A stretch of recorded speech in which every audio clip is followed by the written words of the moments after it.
Tonight we're doing something a little different. Let's say you wake up one morning and everything's wrong. Your bed is missing, your phone's not charging, there's no hum of traffic, no Wi-Fi signal, and most concerning of all, there's a distinct smell of wet hay, and something like spoiled soup mixed with barnyard. Congratulations, you've somehow woken up in the Middle Ages, and heads up, you probably won't survive this. So, before you get comfortable, take a moment to like the video and subscribe, but only if you genuinely enjoy what I do here. I'd love to know where you're watching from and what time it is. Drop it in the comments. City and hour. Now, dim the lights. Maybe turn on a fan for that soft background hum, and let's ease into tonight's journey together. You open your eyes and stare up at sticks. Not a drywall, not a popcorn ceiling, just crude timber beams lashed together with twine and plastered with something that looks suspiciously like dried mud. It smells like it too. You're on your back, lying in what can only be described as a heap of straw. There's no mattress, no blanket, no pillow. The straw is stiff, poking through a burlap sack that you're using as a sheet. It crunches with every tiny movement, and somewhere under your left thigh, something scurries away, squeaking. Welcome to the 14th century. The air is brutal sharp and freezing. There's no glass in the window, just a hole in the wall stuffed with rags to stop the wind from completely disrespecting your face. You sit up, spine groaning, and the entire room seems to creak in sympathy. You're in a peasant's cottage, rough wooden beams overhead, packed earth walls around you, a few clay pots in the corner, and what might be a fire pit or maybe the bed the family goat slept in last night. Actually, judging by the snorting behind a curtain made from a burlap sack, the goat might still be here. You glance down. You're wearing what might have once been white, maybe. A long shirt that smells like sweat, old ashes, and something damp and dog-like. It's rough, scratchy, and completely indifferent to your comfort. No elastic, no buttons, just a rope tied around your waist like a hostage situation. Your feet are bare, coated in cold dust, and already regretting their life choices. You inhale deeply. Mistake. The air tastes like a soup made of mildew, chimney smoke, and barnyard. Something clatters outside voices. Chickens. A baby wailing. The village has been up for hours, judging by the smell alone. You stumble to the door, more of a jagged hole in the wall than an actual doorway, and push it open. A blast of cold air hits you like a slap. Instantly your nose fills with the scents of manure, smoke, and wet wool. You squint into the gray morning. Muddy paths snake between crooked huts, each looking like it was built by someone with zero architectural training and a lot of determination. Pigs roam like they own the place. People shuffle by in rough wool and tired frowns. A woman's passed with a slop bucket, shooting you a glare that suggests either debt collection or moral judgment. She mutters something that might be Middle English, or just a particularly creative insult. A kid with half a haircut throws a stick at a goose and vanishes into the mist, laughing. You step forward and immediately regret it. The road isn't just mud. It's a living, festering stew of trash, food scraps, animal waste, and things you'd rather not identify. You've stepped in something. Of course you have. No one else seems to care. Welcome to the Middle Ages. Everyone's too busy surviving to notice you properly. The air smells like burning peat and wet hay, and every face around you looks like it's had the flu since birth. Let's pause for a historical fun fact. Most medieval peasants did live like this: one thatched roof, one main room to cook, eat, sleep, exist in, often with animals inside for warmth. There was no insulation, no chimney hygiene, not even a concept, and no, they didn't bathe regularly. Sorry, here's a fringe fact. Some people believed that sleeping too long could invite demons into your head, so they woke up around 4 a.m. every day just in case. Sleep in, get possessed. Good morning back in your hovel. Your hands are shaking. The cold bites at your skin. You try to speak. Maybe ask someone where you are, but your accent is wrong. Your syntax is wrong. Honestly, you sound vaguely possessed. One man actually spits over his shoulder after making eye contact with you. Here's the problem. You don't know the rules, not just the language or the customs. You don't know the landlord, the date, or whether you're supposed to be working right now. And if you're not working, you're suspicious. A cart rattles by, pulled by a slow, bored ox. A boy walks behind it with a stick, yawning, peaceful, in a hope you like tetanus sort of way. You try to smile. He sees your weird shirt, makes the sign of the cross, and backs away. Historically, this is a dangerous moment. Strangers weren't welcome in medieval villages. Most people didn't travel more than a few miles from where they were born. Outsiders meant trouble. Maybe you're a spy, maybe a thief, maybe cursed. Now scholars argue about how isolated medieval life really was. Some think people lived in locked-in communities with little outside contact. Others say there was more movement, more trade, more village-to-village connection than we assume. But either way, you, appearing out of nowhere, barefoot and babbling in cursed grammar, is a major red flag. Your stomach growls loudly. You're cold, disoriented, and increasingly unwelcome. And for the first time, it hits you. This might not be a dream. There's no phone in your pocket, no wallet. No one's going to track your GPS or issue a wellness check. You've got nothing but a filthy nightshirt, cracked feet, and a goose giving you side eye like it's ready to throw hands. Somewhere nearby, a bell tolls, not a school bell, not an alarm, a deep, almost spiritual chime from the village church, calling people to morning mass, or maybe a town gathering. People start moving with intent, leaving you standing alone in the muck, shivering, confused, the world's saddest accidental time traveler. And you've only been here 10 minutes. You don't realize it's a bathroom emergency until it already is. One moment, you're locked in an intense staring contest with a goose. The next, your stomach drops like a medieval drawbridge. A seismic twist hits your insides, the kind that only happens when regret meets biology. Some part of your soul remembers coffee, cereal, a clean porcelain toilet, and then cruelly reminds you that you now have none of those luxuries. Just endless thatched roofs, pigs sniffing a barrel, and a man scratching himself through a wool tunic with the dead-eyed patience of someone who knows the world is itchy and always will be. You start scanning the village like it might have a Starbucks tucked behind a haystack.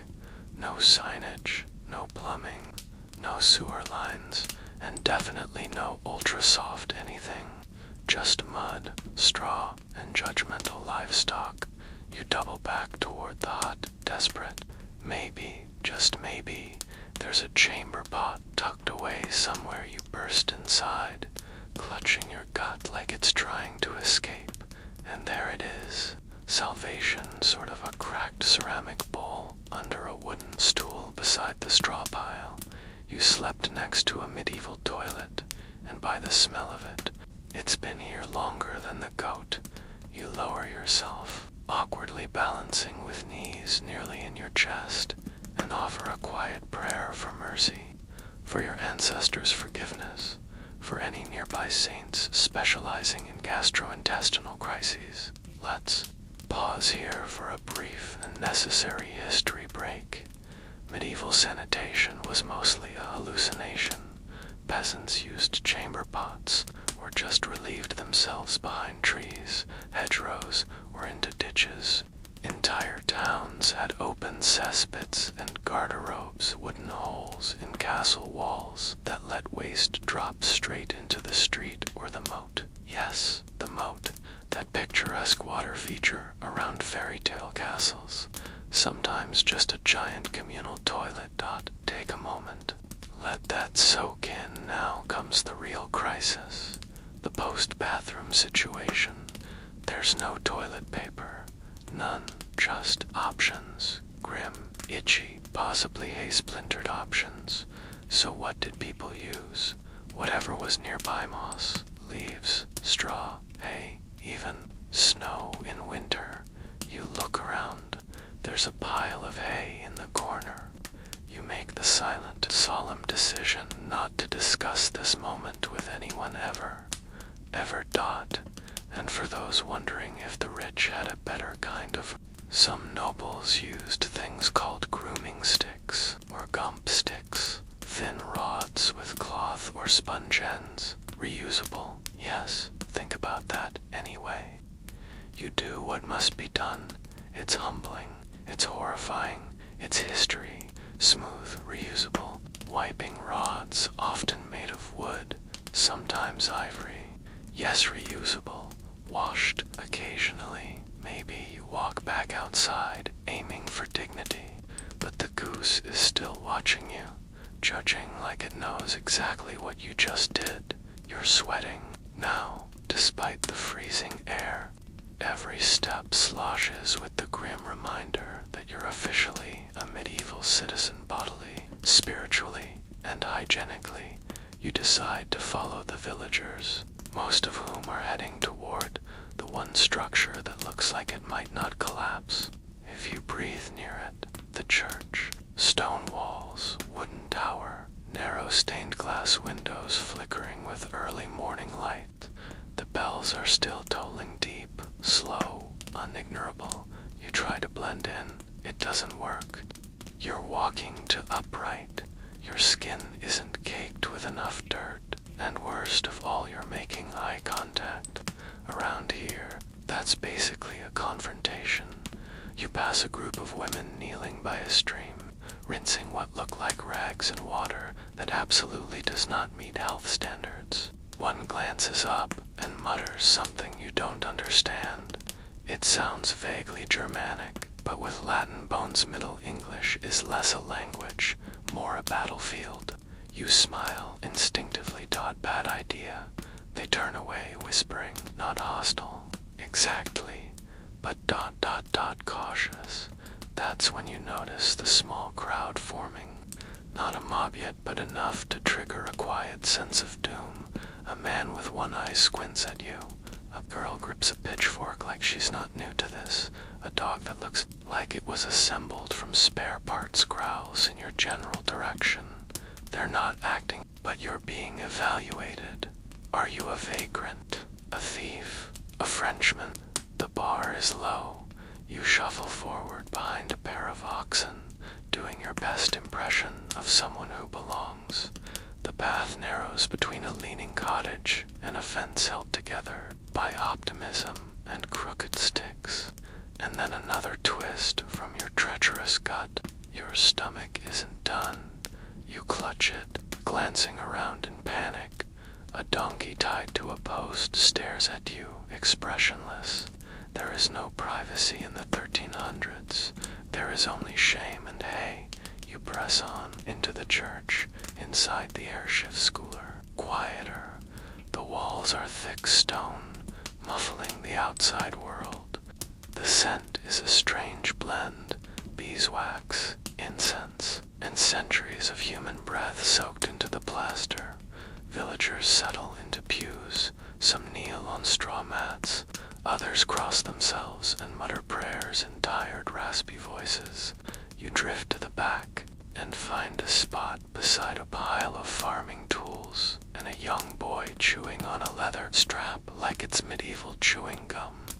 You sit, Trying to look reverent, the priest begins to chant, his voice reverberating through the vaulted ceiling in a deep, hollow tone, Latin probably, or something adjacent. You nodded like this isn't your first accidental mass in the year 1324, or a woman beside you hands over a piece of dried root. You panic. What's the protocol here? You chew it. It tastes like soap, bitter soap, rolled in compost. You nod politely. It's not the worst thing you've tasted today. You smile again. She frowns. Here's a historical side note. Church wasn't optional.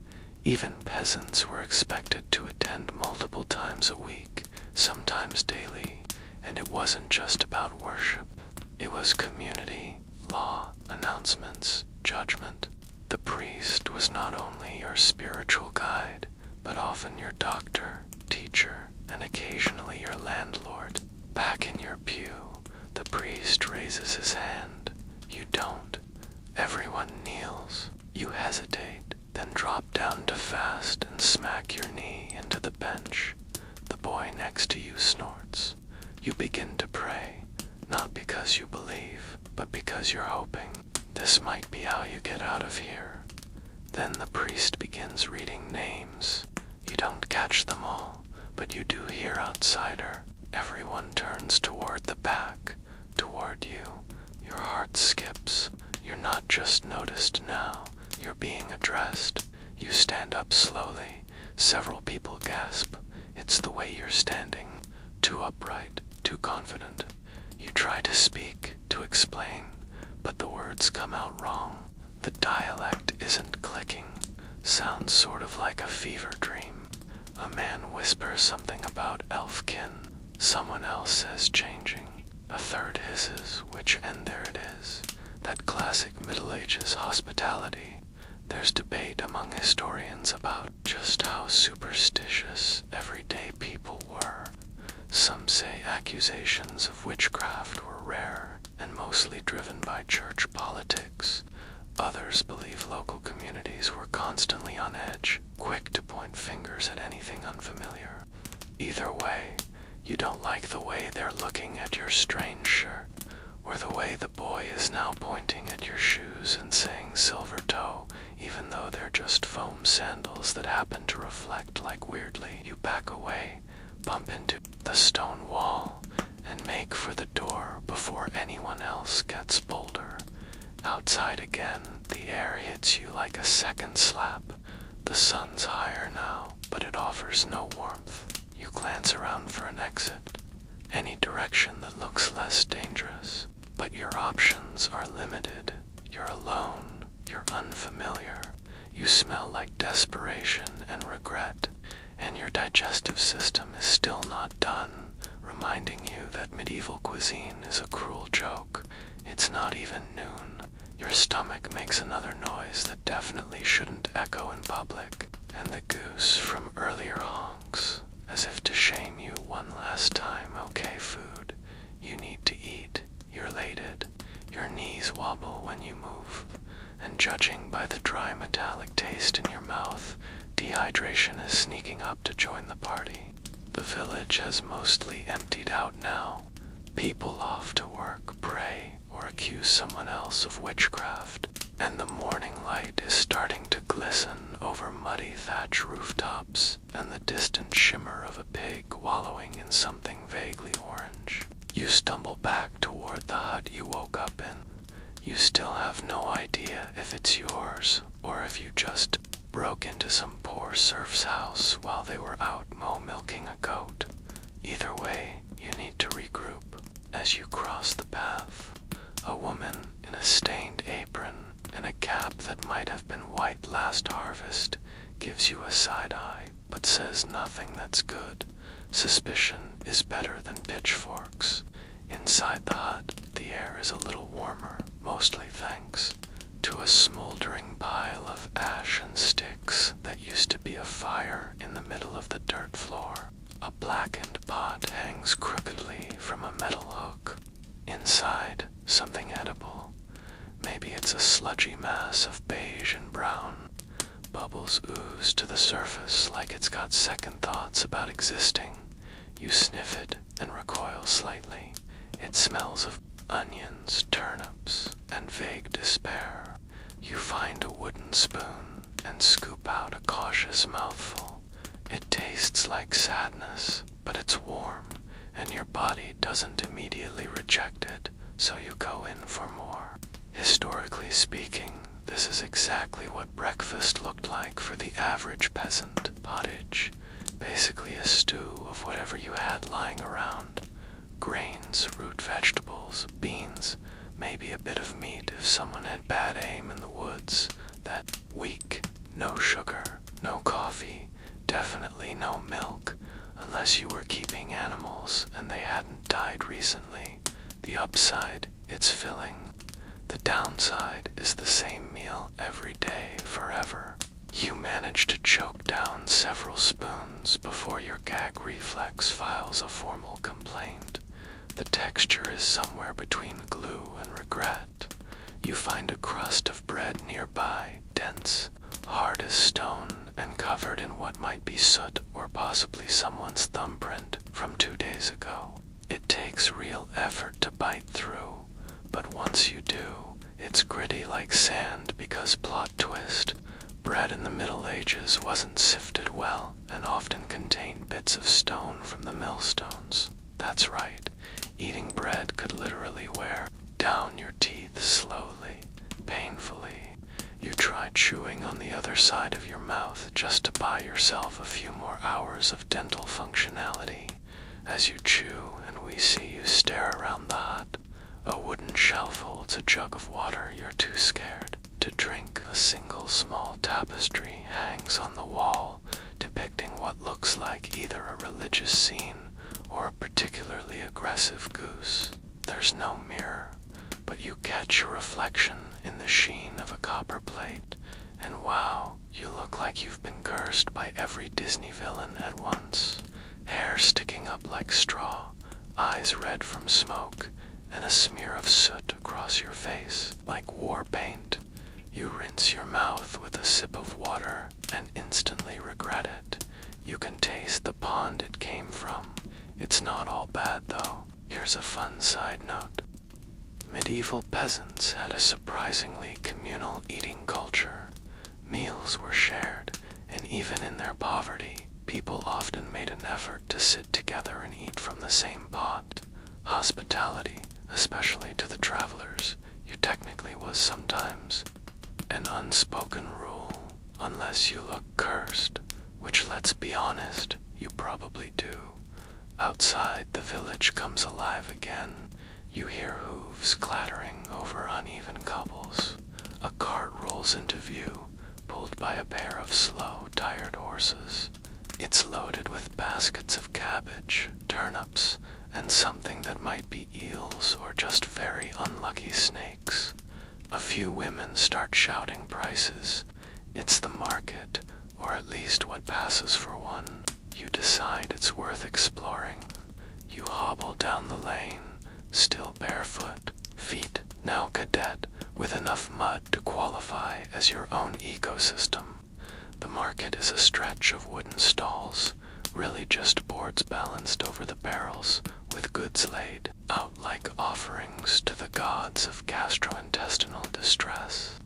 There are onions strung together with twine, hunks of grayish cheese, bundles of herbs that smell like wet socks, and fish so fresh they're still flopping in a tub.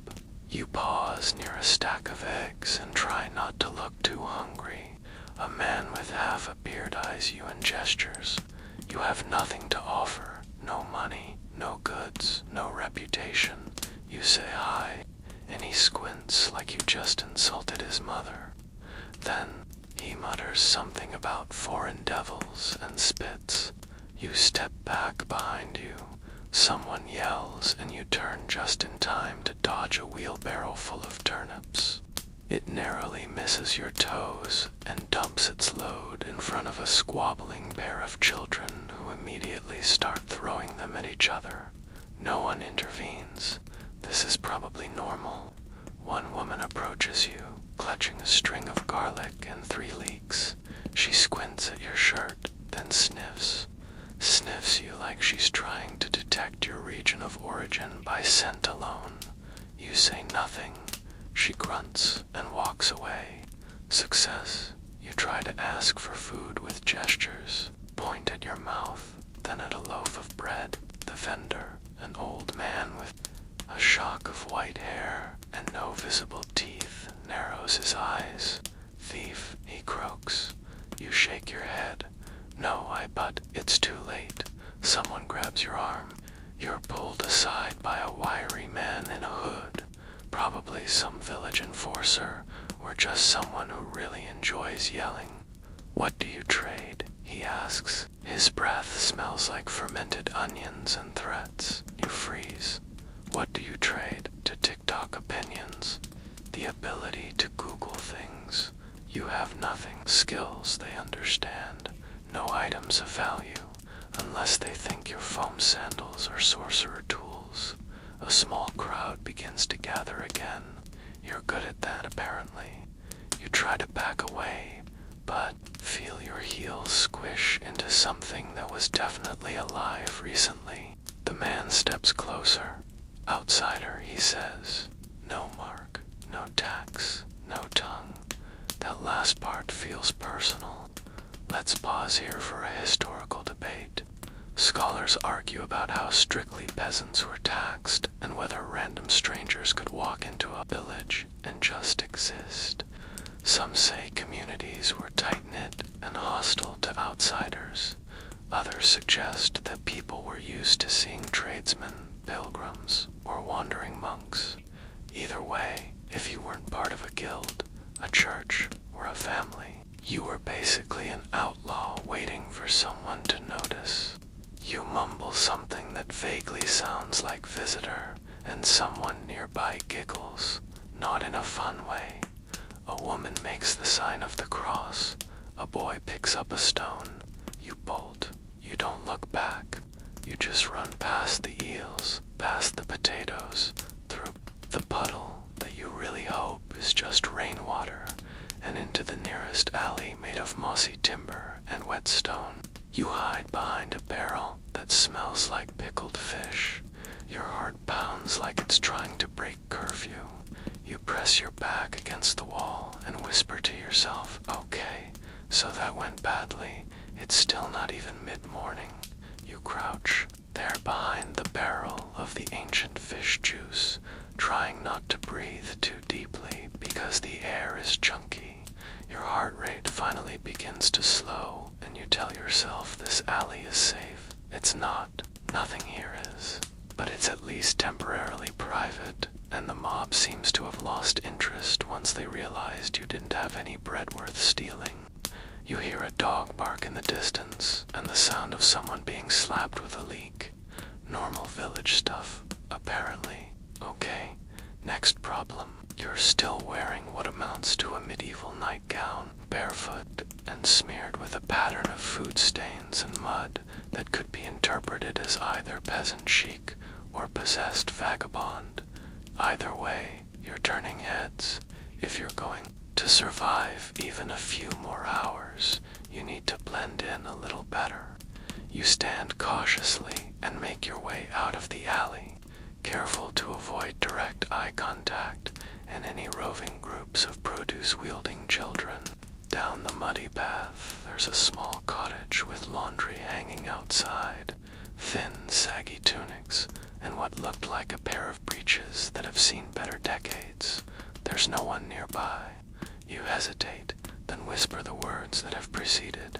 Every questionable decision since time began, just borrowing. You grab a tunic that looks less like you woke up in a crypt and slip it over your head. It's huge, smells like cabbage water, and has at least one mouse hole chewed into the sleeve, but it's less conspicuous. You find a pair of leather shoes next to the door. They're crusty and hard like old pizza, but they fit sort of with every step. They squish in ways leather shouldn't. Congratulations, you're now dressed in the height of peasant fashion. Wool discomfort and disappointment. Fashion-wise, the Middle Ages had two speeds, filthy and fancier filthy. The poor wore homespun wool or linen, sometimes dyed with plant juices if they were feeling luxurious. The rich velvet fur and layers, so heavy you could crush a small goat just by walking into it. But no matter the class, everything itched. You start walking again slower now, trying to look casual. Your new outfit fools exactly no one. People still glance at you, but maybe they're just curious, not pitchfork ready. Yet the sun's higher now, casting weak shadows across the road. A woman dumps a bucket of something liquid into a ditch. You don't ask what it is. You've stopped asking questions altogether. Then you see something up ahead that makes your stomach flip for a different reason. A man in a hooded robe, walking with purpose, followed by a small cluster of villagers holding baskets and sacks. He carries a staff and wears a wooden cross around his neck. He also has a hawk on his wrist, because of course he does. He turns sharply and walks up the steps of a larger building, a manor house. Clearly the nicest structure in the village. The wood is sturdy.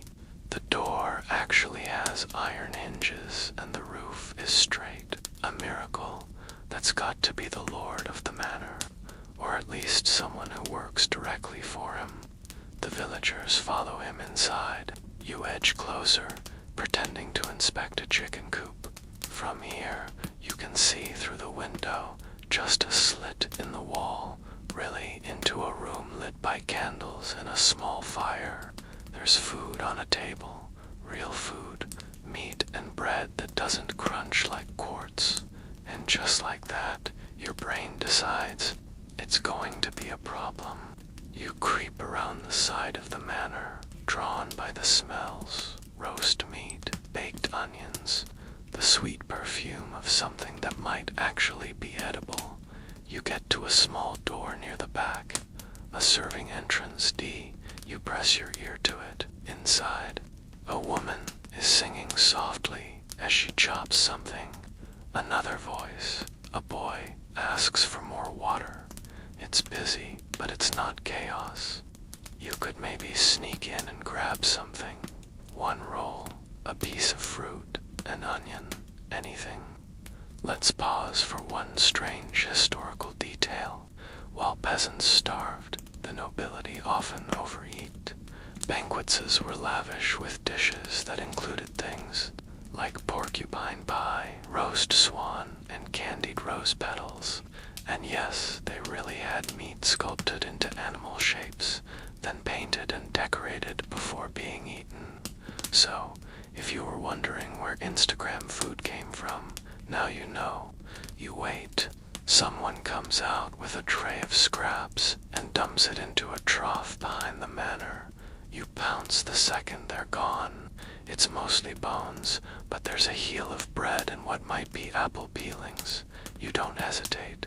You grab the bread, shove it into your mouth, and try not to cry. You chew as you retreat to a fence near the stable. The bread is tough, but not gravel tough. A small wind. You crouch, finally sitting to rest your aching legs. There's straw here, and the occasional waft of horse breath, which honestly feels like a spar compared to the fish barrel situation from earlier. But just when you think you've reached a moment of calm, a voice cuts through the stable wall. He's not from here, someone says. You freeze. He speaks strange, moves strange. No tools, no badge, no family. You hold your breath. There's another voice, lower, sharper. Could be a deserter, could be a spy, could be something worse. You don't wait to hear more. You stand and start walking again, faster now, deeper into the village toward the wooded edge in the distance to somewhere less populated. Somewhere people might not ask questions. It's here that a boy runs up behind you and smacks the back of your leg with a stick. Demon, he yells gleefully, and then runs away. A woman scolds him half-heartedly. You keep moving. Let's detour into a weird fringe belief from the time many in medieval Europe believed in green children, mythical kids who appeared out of nowhere, spoke Jabor gibberish, and had odd skin tones. Some thought they came from underground realms, or were the offspring of fairies. Sound familiar? You, in your strange clothes, strange voice, and inability to act normal, would probably be filed under mild forest cryptid. You finally reach the edge of the village to where the houses give way to fields, and beyond that woods, there's a gate made of sticks and a small trail leading into the trees. You take it, disappearing into the quiet, the smell of pine and earth, replacing the stench of civilization. The birds here are louder, the wind is cooler. You sit by a moss-covered rock and finally take a moment to rest. Your legs throb, your head aches, but your stomach at least is no longer trying to rebel. You look back toward the village. It's still visible between the trees. The church tower rises above the smoke and rooftops. Somewhere in there, people are whispering about you, wondering what you are, maybe planning to come find you, and somehow, it's still only lunchtime. The woods offer a kind of peace, but it's the kind that feels temporary, like a hide-and-seek countdown just hit 10. The trees are tall and ancient, twisted trunks draped in moss, leaves whispering secrets in the breeze, like they know exactly what you are and are choosing not to say it out loud. Yet the ground is uneven and damp, a layer of wet leaves and brambles that poke through your borrowed shoes with every step. You don't know where you're going, just that staying in the village means ending up in a cage, a pit, or a very unfortunate bonfire. You trudge along a narrow game trail, hoping that wherever it leads doesn't involve wolves or aggressive monks. Your arms itch from the scratchy tunic, and a bug, possibly the size of a small walnut, crawls out of your sleeve like it's been paying rent there all morning. You flick it off, trying not to scream. Eventually, you come across a clearing with a sloped field, half-plowed and completely abandoned. A crude wooden fence zigzags along one edge, and a rusted plow sits idle next to a basket of what might have been turnips 3 weeks ago.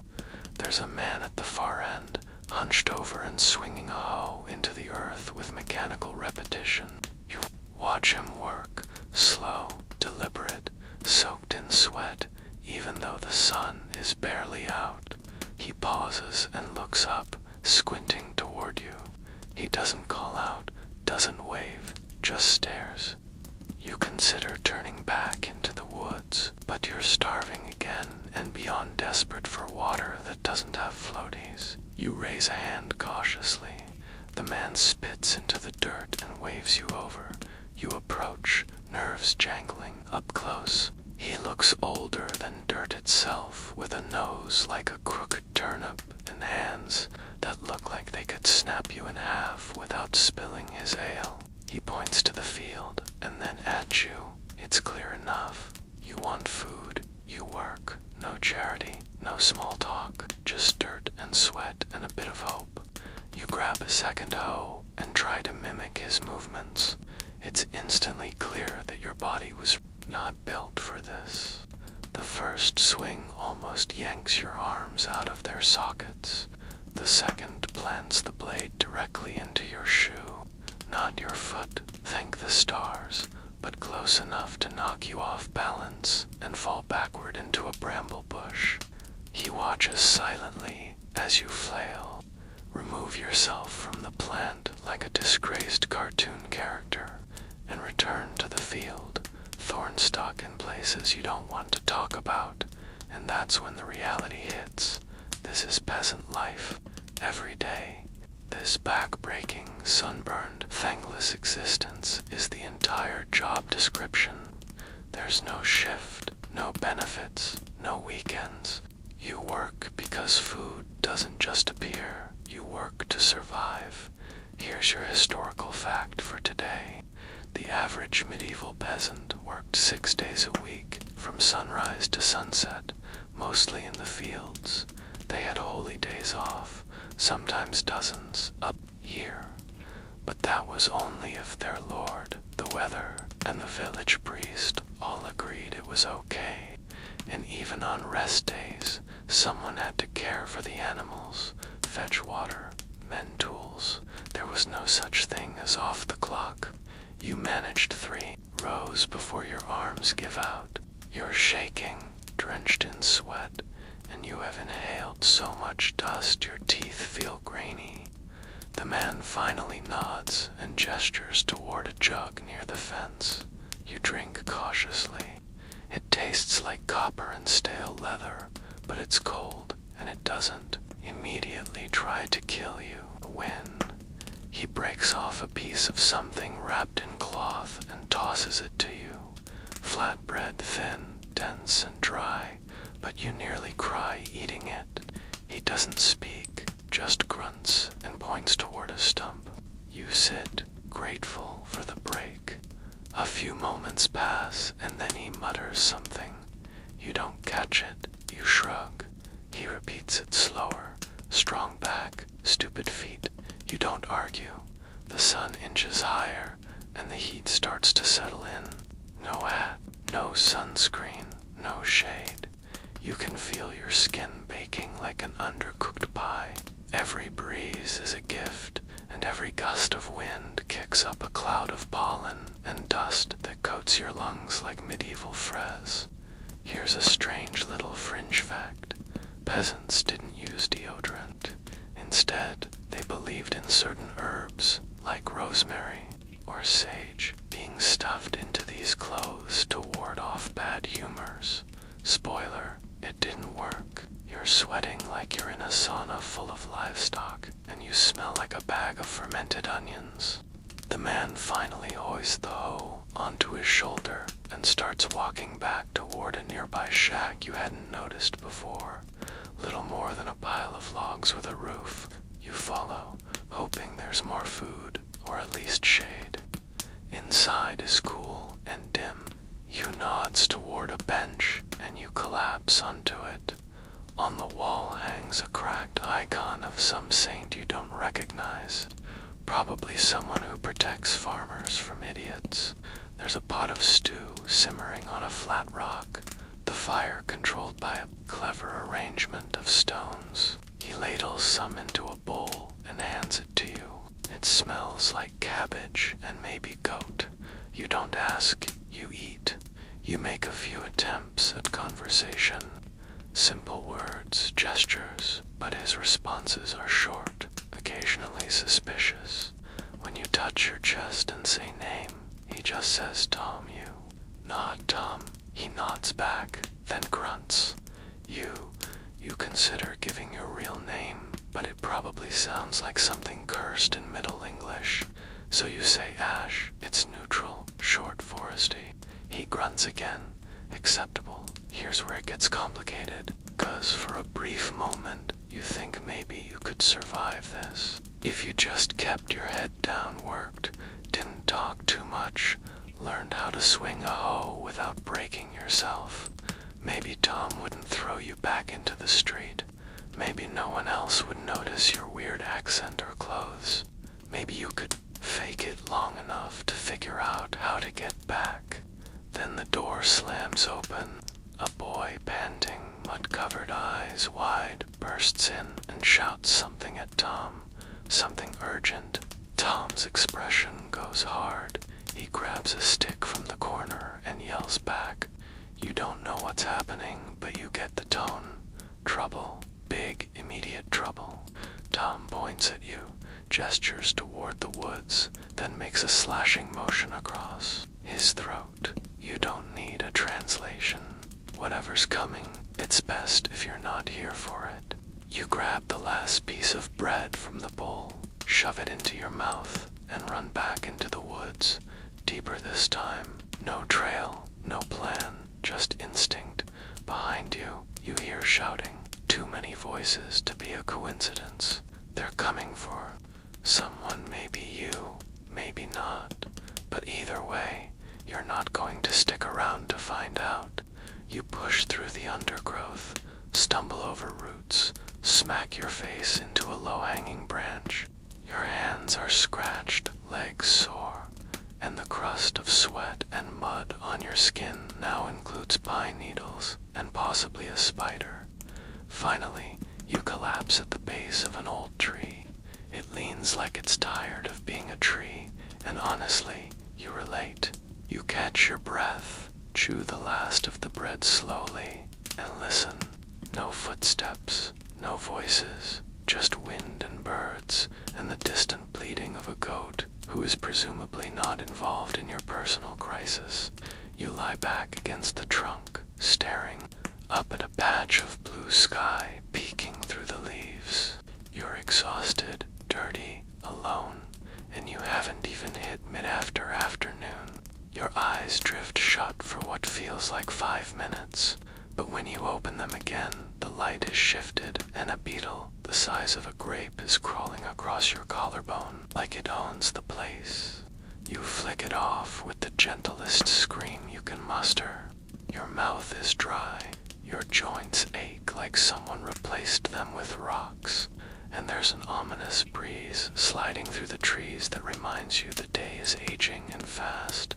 You need a plan, not a great one, just one that doesn't end with you being mistaken for a highwayman, pagan god, or particularly ugly forest spirit. You rise slowly, brushing leaves off your legs and attempting to retie the rope that passes for your belt. Somewhere behind you, a woodpecker taps at a tree with such intensity it sounds like nature trying to send Morse code. You take a breath, then start walking, not toward the village. That's done. You're pretty sure the guy who borrowed bread and wore weird shoes story has already made the rounds. No, this time you're following the path along the woods in the direction of some noise. Voices, maybe laughter, or just very aggressive geese again.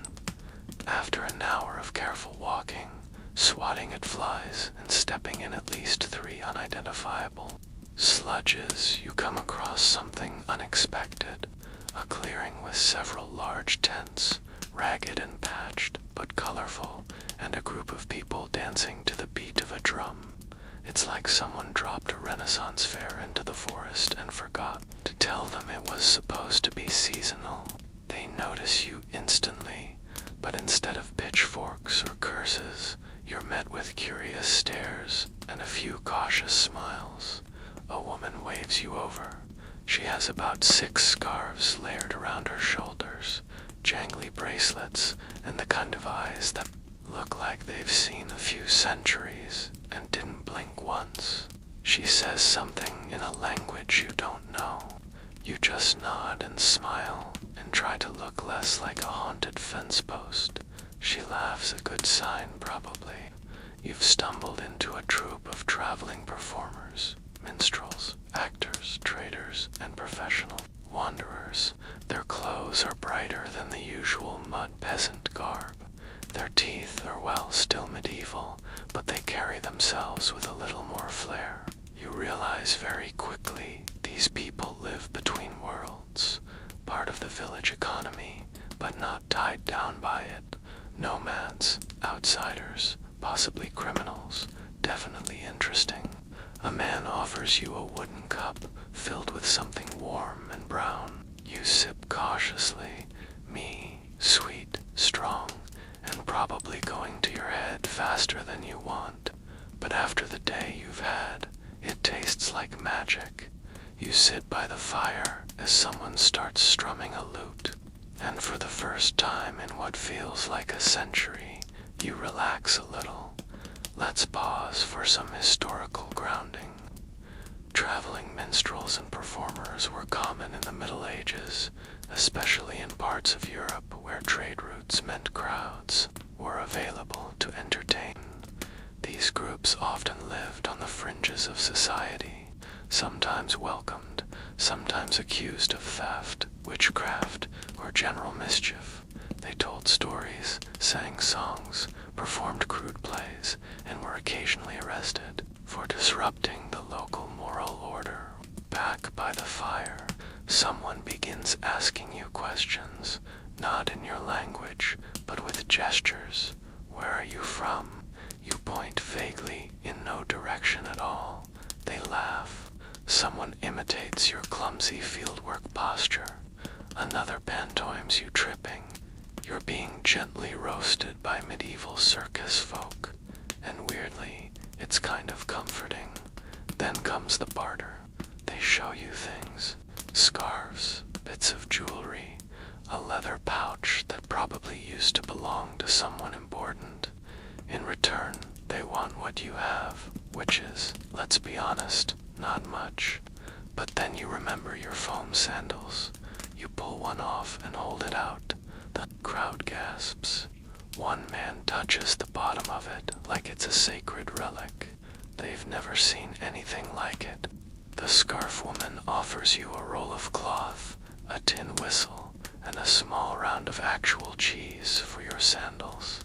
It's the best deal of your life. You accept. The cheese alone would be worth it, but the whistle that could be useful, or at least distracting when you inevitably get chased by angry livestock again. As the fire crackles and the sky deepens to a dusty pink, a few of them begin to perform, juggling knives, balancing on barrels, telling stories that make half the group laugh, and the other half groan. You don't understand the words, but the tone is universal. Dramatic gestures, wide eyes, mock horror, and delight. And you realize something odd. People in the Middle Ages had fun. Not often, not safely, but when they did, it looked like this. Music, fire, light, too much me, and just enough chaos. Now for your quirky historical tidbit. One medieval troupe in France trained a goose to perform by walking in circles during a dance. It was their main attraction. People paid to watch it. The goose even got a name, Jan. No word on her agent.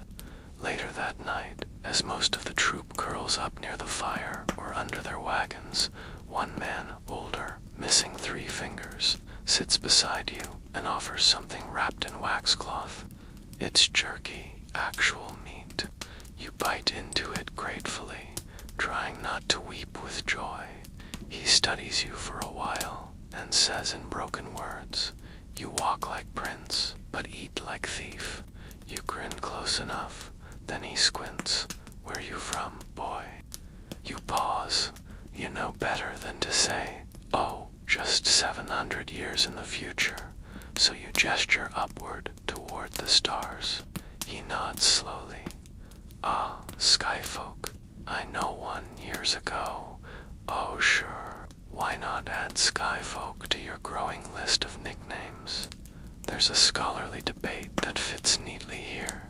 Some historians believe certain traveling performers and foreign visitors were often seen as magical or even supernatural by rural villagers.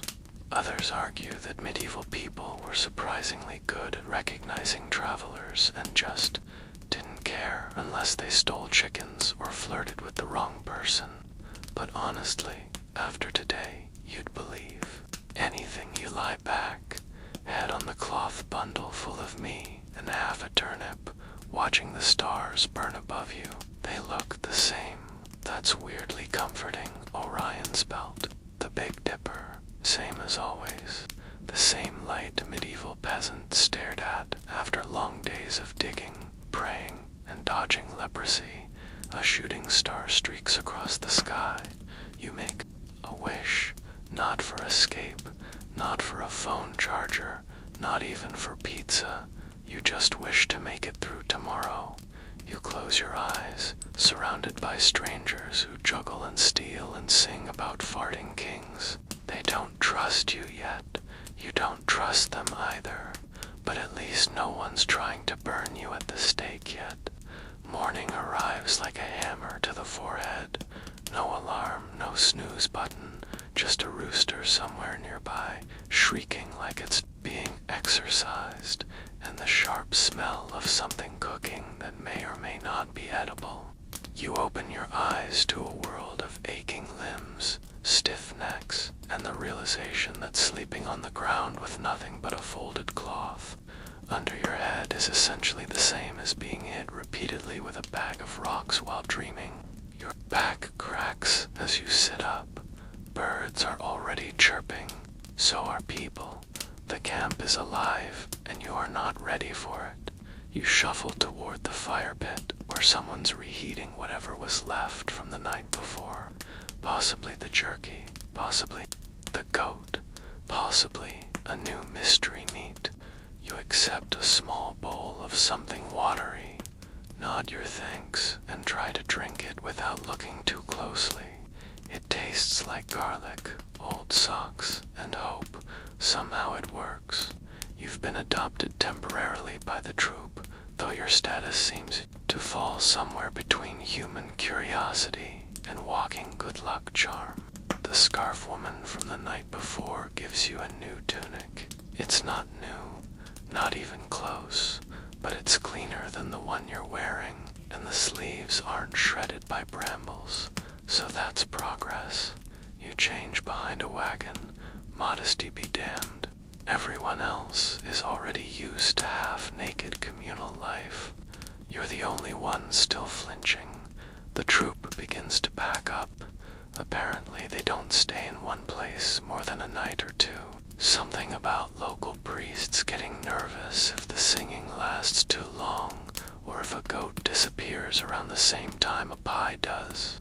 You offer to help load the cart, which mostly involves tying sacks and lifting baskets. Your arms are still sore from yesterday's attempt at farming, and your shoulders make ominous clicking noises, but you manage not to embarrass yourself too much as the troop rolls out toward the village you fled from.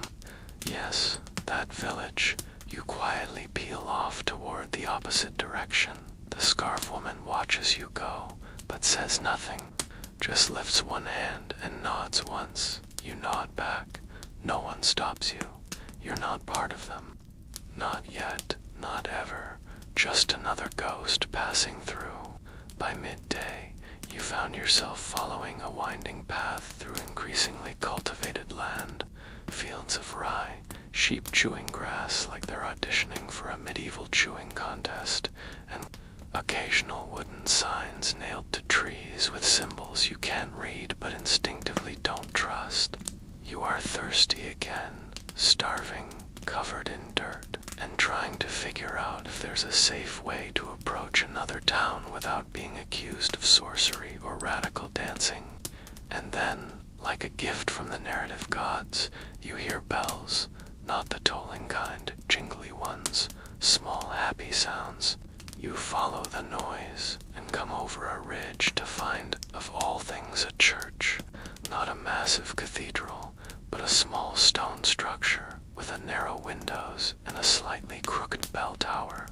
It's surrounded by a handful of thatched roof houses and, more importantly, people who don't immediately look hostile. You take a breath and step onto the road. Immediately, a man in a brown robe steps out in front of you. His face is round and pink like he's been drinking since sunrise. He's bold on top, but his fringe of hair is wild, like someone who gave up on grooming once mirrors became optional. He squints at you, then spreads his arms. "Brother," he says. "You freeze, brother. Come," he says, motioning toward the church. You travel far. You nod slowly. That's not a lie. You have traveled far, temporarily at least. The man introduces himself as Brother Arnold. His voice is calm. His breath smells like dried apples, and he has a serenity that instantly makes you suspicious. But he doesn't seem to mind your weird clothes or your hesitant speech. He just ushers you into the small church, which smells like beeswax, wet stone, and something faintly herbal. Inside, a few candles flicker. There's a wooden altar, a couple of hand-drawn icons, and a floor covered in straw. Not pews. Definitely a working-class operation. you a small cup of wine. You drink it immediately warm. Could be holy, could be vinegar, could be both. He smiles and says, "You are a seeker." You nod again. "Yes, that sounds harmless. You have come in a good time. We prepare for the vigil." "Vigil?" You smile politely, but internally alarms are going off. Is this a religious festival? A fast? A long night of chanting and no food? No, it's worse. A group of parishioners enters, all looking incredibly solemn. One of them is holding a small wooden box. It's decorated with carvings and metal studs, and when it's placed on the altar, Brother Arnold announces the finger of St. Cathod returns to us. Oh, great, holy relic time. Let's talk historical fact. In the Middle Ages, relics were a huge deal. Pieces of saints' bodies, scraps of their clothes, even the dust from their tombs were prized like celebrity memorabilia. Entire towns claimed to have a toe, a tooth, or a femur from someone extremely holy. Sometimes multiple places claimed the same body part. St. John the Baptist had so many official heads in circulation that you'd think he was a hydra. Back in the church, everyone is now bowing, praying, or singing to the finger of St. Cuthbert, which is, as far as you can tell, a withered twig wrapped in cloth. You try to look reverent. You even kneel, but the floor is cold. Your knees crack loudly, and you may or may not let out a sigh that sounds dangerously like sarcasm. Brother Arnold gives you a look. You recover quickly, bow your head, and mutter something that sounds vaguely biblical. Blessings upon the sacred digit. Nail it. After the ceremony, people file out, and Brother Arnold brings you bread. Real soft bread. It's still warm. You devour it like a medieval raccoon. He watches you with mild amusement. "You are not from here," he says. You freeze. "I mean this region," he adds. You walk like someone with questions. "Okay, sure. That tracks." Leans closer.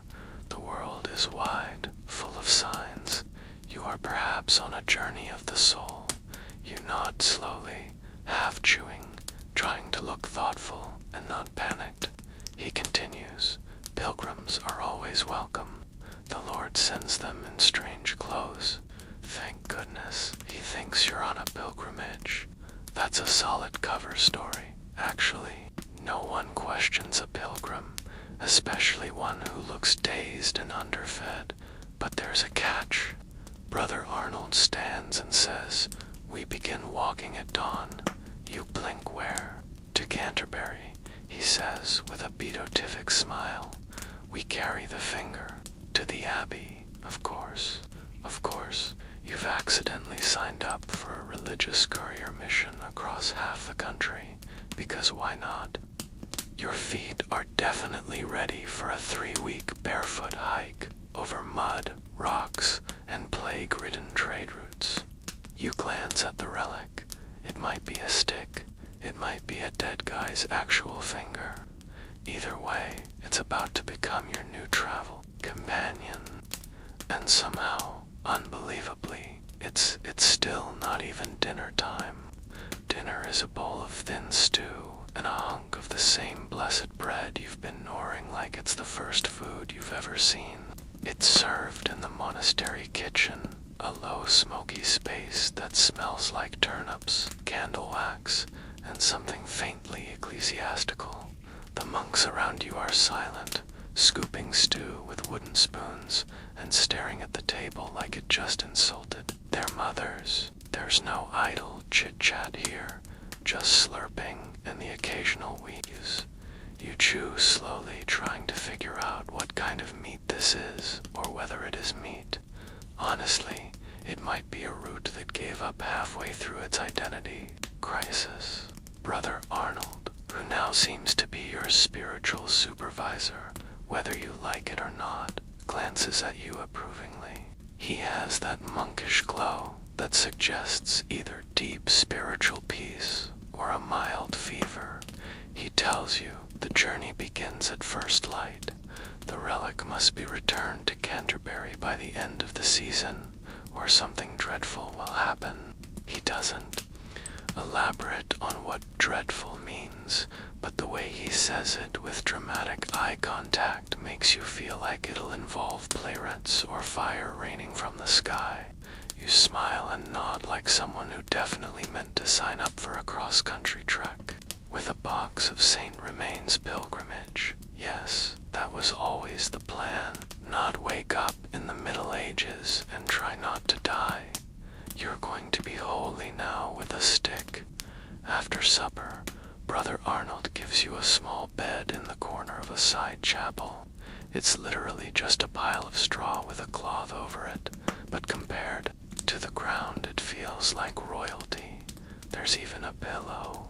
Okay, it's a sack filled with barley, but still, he hands you a wool blanket, whispers a prayer over you, possibly for divine guidance, possibly for pest control, and leaves you alone in the dim glow of a single flickering candle. You lie there blinking at the ceiling, listening to the sounds of the monastery at night, wood creaking, mice skittering, and a monk somewhere snoring like he's choking on a hymn. You're exhausted, but your brain won't shut off. You've agreed to walk across medieval England on purpose with no map, no shoes worth mentioning, and no Google Translate. Let's dive into a fun historical fact while you stare at the ceiling and rethink your life. Pilgrimages were a major part of medieval life. People walked for weeks, sometimes months, to visit holy sites in hopes of curing illness, getting divine forgiveness, or just escaping their local taxes for a while.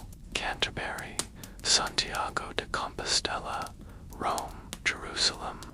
If a saint had a bone buried there, you could bet a trail of tired, blistered pilgrims was making their way to touch it. Some carried badges, some carried staffs, all of them carried blisters. You eventually drift into a half-sleep filled with weird dreams, singing monks, a talking goose, and a man offering you a steaming hot pizza before disappearing into a puff of incense. You wake up just as the rooster explodes into another round of poultry opera, and the bells begin to toll for morning prayers. The air is cold, like why is there ice on my eyebrows cold? You wrap the blanket tighter and shuffle outside where the pilgrims are already gathering. There are 8 of them, old, young, one with a limp, another who seems to be blind but still somehow packing a satchel like a pro. You blend into the group like a kid who showed up at the wrong summer camp but doesn't want to admit it, brother. Arnold stands at the head, holding the relic box like it's a baby. He gives a little sermon about faith, perseverance, and the blessings of hardship. Everyone nods solemnly. You try to look like you, to have endured many hardships. Like that time you forgot your Netflix password for 4 whole hours. Then you set off. The road is nothing like a road. It's more of a suggestion. Mud, rocker, and ruts so deep you could lose a shoe in your will to live. You walk single file, trying to keep up without drawing attention to your extremely modern limp and your constant muttering of "this is I'm fine, this is totally fine." The first hour is okay, the second is less okay. By hour 3, your legs feel like overcooked noodles, and your feet have begun actively protesting your life choices. One of the older women, Martha, you think offers you a bit of honeyed root. It tastes like dirt and joy. You eat it gratefully. Let's pause for one bizarre fringe fact. Some pilgrims, particularly the very devout or very dramatic, would crawl the entire way on their knees to prove their piety. Others wore hair shirts, garments woven from coarse animal hair meant to cause constant discomfort. You're just trying to keep your socks from falling apart. Hair shirts, no thanks. You already smell like a swamp wizard. At midday, you stop shares dried apples. You share what's left of your cheese, now slightly green, but still cheese-shaped. Brother Arnold says a prayer over the meal. You pretend to close your eyes, but mostly just nap while sitting up. As the afternoon drags on, the path narrows. Fields become woods.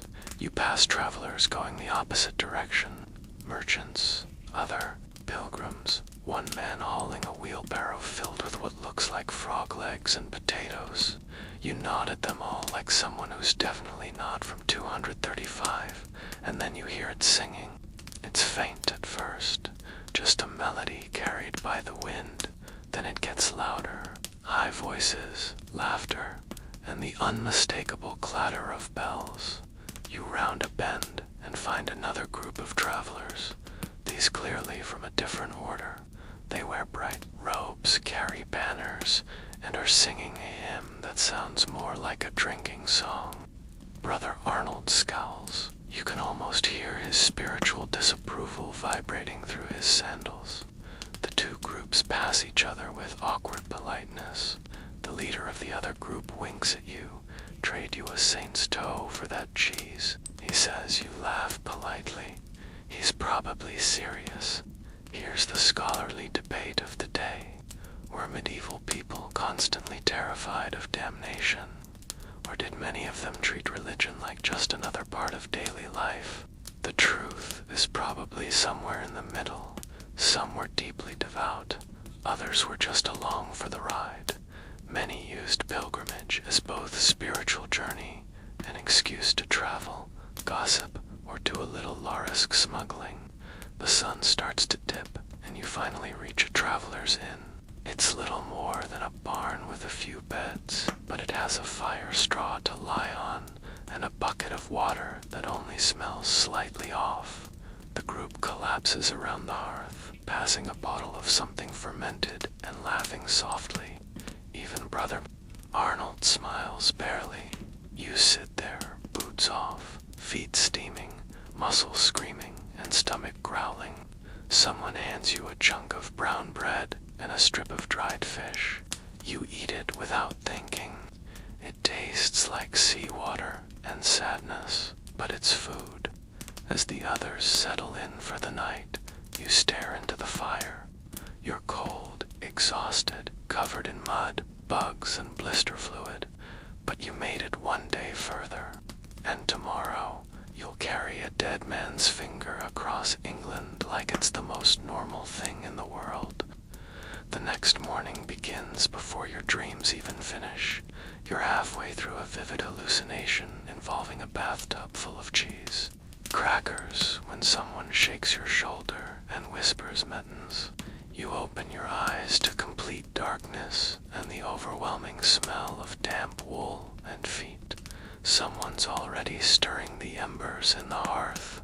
A bell outside rings once low and lazy, like even it thinks this is a terrible idea. You sit up immediately, regretting it. Your back feels like you've been used as a practice dummy in a medieval wrestling league, and your feet are no longer part of your body. They're just raw regret wrapped in whatever's left of your socks. The blanket you use smells faintly of mildew and goats, and when you stand, your knees let out a symphony of betrayal. Outside, it's cold enough to slap. Mist clings to everything. The trees, the carts, your eyelashes. The pilgrims gather around Brother Arnold, who cradles the relic like a baby and begins chanting a prayer that sounds suspiciously like he's still asleep. You join in with vague mouth shapes, hoping no one notices that you're just lip-syncing for your life. The road stretches ahead in a gray smear of mud and morning breath. Today's goal is the next village, about 10 miles, Arnold says, depending on whether bandits and whether or not God decides you're still worth keeping alive. You trudge along in silence. The only sounds are the squelch of shoes in mud and the occasional wee from the man behind you, who sounds like he's dying in Morse code. Hours pass, the trees thin out, the road gets rougher. Less path, more existential challenge. You try to distract yourself by counting rocks that last 10 minutes. You try singing. A bird drops something suspiciously wet on your head halfway through your second verse. Message received. And then, mercifully, the smell of smoke, the shape of roofs. Civilization. You arrive in a small town, not much more than a cluster of crooked buildings with thatched hats and suspicious puddles. People glance up as you pass, their eyes lingering just a little too long. You must look like a traveling bag of laundry held together by good intentions and desperation. Brother Arnold waves at a tall, bored-looking man standing near the town's well. They exchange quiet words. Then Arnold turns to the group and says, "We rest here tonight." You exhale for the first time all day. Let's pause for your historical fact. Medieval villages like this weren't mapped. They didn't need to be. You knew who lived where because your great-great-grandfather probably helped build half the houses. Buildings were patched together from wood, mud, and luck. Streets weren't really streets, just places no one had planted turnips. A lot of daily village life revolved around the well, the church, and whoever had the biggest pile of firewood in winter. You're shown to the guest house, really a barn with aspirations, and told to wash up before supper. Wash up, as in clean yourself in the Middle Ages. This ought to be good. You follow a teenage boy named Tobin to a wooden barrel behind the house. It's filled with water the color of sadness. You dip your hands in and instantly lose feeling in 3 fingers. There's a sliver of soap nearby, a suspiciously gray lump that smells like pig fat and ash. You do your best to clean your face, arms, and a few other high-risk zones, then dry off with a rag that's wetter than the water to bathe. Tobin stares at you the whole time, clearly fascinated. Finally, he points to your whistle. Remember that, the little tin one you got from the minstrels. You hand it to him. He blows into it and nearly faints from delight. Then he hands you a roasted onion wrapped in cloth, bartering. You've now officially traded foam sandals for cheese and a whistle for an onion. You're building an empire. Dinner is hosted by the village priest, a small man with sharp eyes and an enormous nose like someone shrank a hawk and gave it a human costume. He serves stew again, but this one is richer with more than 2 identifiable vegetables. You eat slowly, trying not to look too enthusiastic, but inside your soul is weeping with joy. A child offers you a piece of fruit, an apple that's more bruised than flesh. You take it gratefully and give them a nod like you're some kind of weary knight on a sacred journey. They giggle and run off. That night, you're assigned a spot in the loft above the sheep. It's warm, sure, but also alive with fleas, buzzing things, and what sounds like a bat having a crisis in the rafters. You curl up on a wool blanket, close your eyes, and try to ignore the soft barring below your head. But sleep doesn't come easy. You're starting to feel off. Something in the stew, the apple, or just the slow realization that you may actually be stuck here for good. The ache in your bones isn't just physical anymore. It's existential. How long can you fake your way through this world? How long before someone finally says, "Hey, why don't you know how to make your own shoes?" Or, "What do you mean you can't even pray in Latin?" Here's your fringe fact of the night. Many medieval people didn't actually know the full contents of the religion they practiced. They didn't read scripture. They couldn't. Church services were in Latin. A lot of peasants just went through the motions, said the right things at the right time, and hope no one asked follow-up questions. You then are perfectly suited for this. At some point, you drift off, You dream of escalators, of music coming from your phone, of coffee, real coffee, and sitting in a warm cafe with no mud in your shoes and no one accusing you of being demon spawn because you know what a zipper is. You wake up with something crawling in your hair and the realization that your dream was the most luxurious thing that's happened to you all week. Outside, the rooster screams again. You swear it's the same one from 3 towns ago. You groan, roll over, and prepare to carry a holy finger across another patch of muddy medieval misery, because somehow it's only been 2 days. The next day is somehow even muddier than the last, which feels like a personal attack at this point. It rained during the night, not a dramatic thunderstorm, just a slow, petty drizzle that soaked everything from your already damp blanket to your mood. The ground is now a glorious mess of slick boot devouring sludge. Every step feels like trying to hike through pudding, and your feet have evolved into permanently damp sponges with the occasional blister surprise. You eat a breakfast of cold stew, which is somehow wetter than the mud, then rejoin the group near the well, where Brother Arnold is giving another per-journey pep talk. You nod solemnly while internally screaming.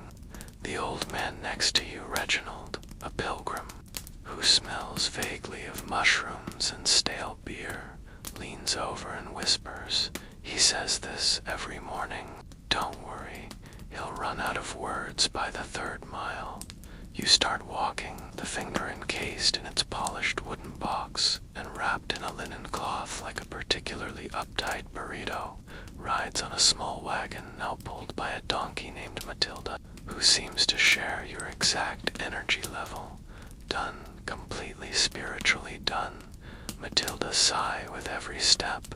You feel a deep kinship. The countryside starts to open up. Rolling fields, low stone fences, and the occasional flock of sheep being aggressively shepherded by children armed with sticks, and a complete lack of fear. You pass a few small hamlets, clusters of 3 or 4 cottages with smoke curling up from crooked chimneys and chickens performing minor crimes in the road. Most people stare as you go by, a few nod. One man offers you what might be a turnip. You accept it's raw and vaguely bitter, but at least it's solid. Here's your historical fact for the day.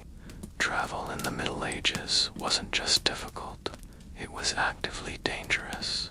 Roads were poorly maintained, if they existed at all, and most travelers faced the threat of bandits, wild animals, or angry lords who didn't like strangers. Pilgrims were generally left alone. Hurting one was bad luck, but that didn't mean safety. The road itself was punishment. Around midday, you crest a hill and spot something truly magical in the distance. An actual stone bridge with arches and a river. A real one, not just a sad, muddy ditch. It glistens in the sunlight like it's auditioning for a travel brochure that won't exist for another 100 years. But as you approach, you notice something else. People gathered at the base of the bridge, a small crowd and yelling, "Brother!" Arnold slows. Toll men. He martyrs. Toll men. Of course, you forgot medieval infrastructure didn't pay for itself. You inch forward with the group as 2 large red-faced men step forward from the crowd.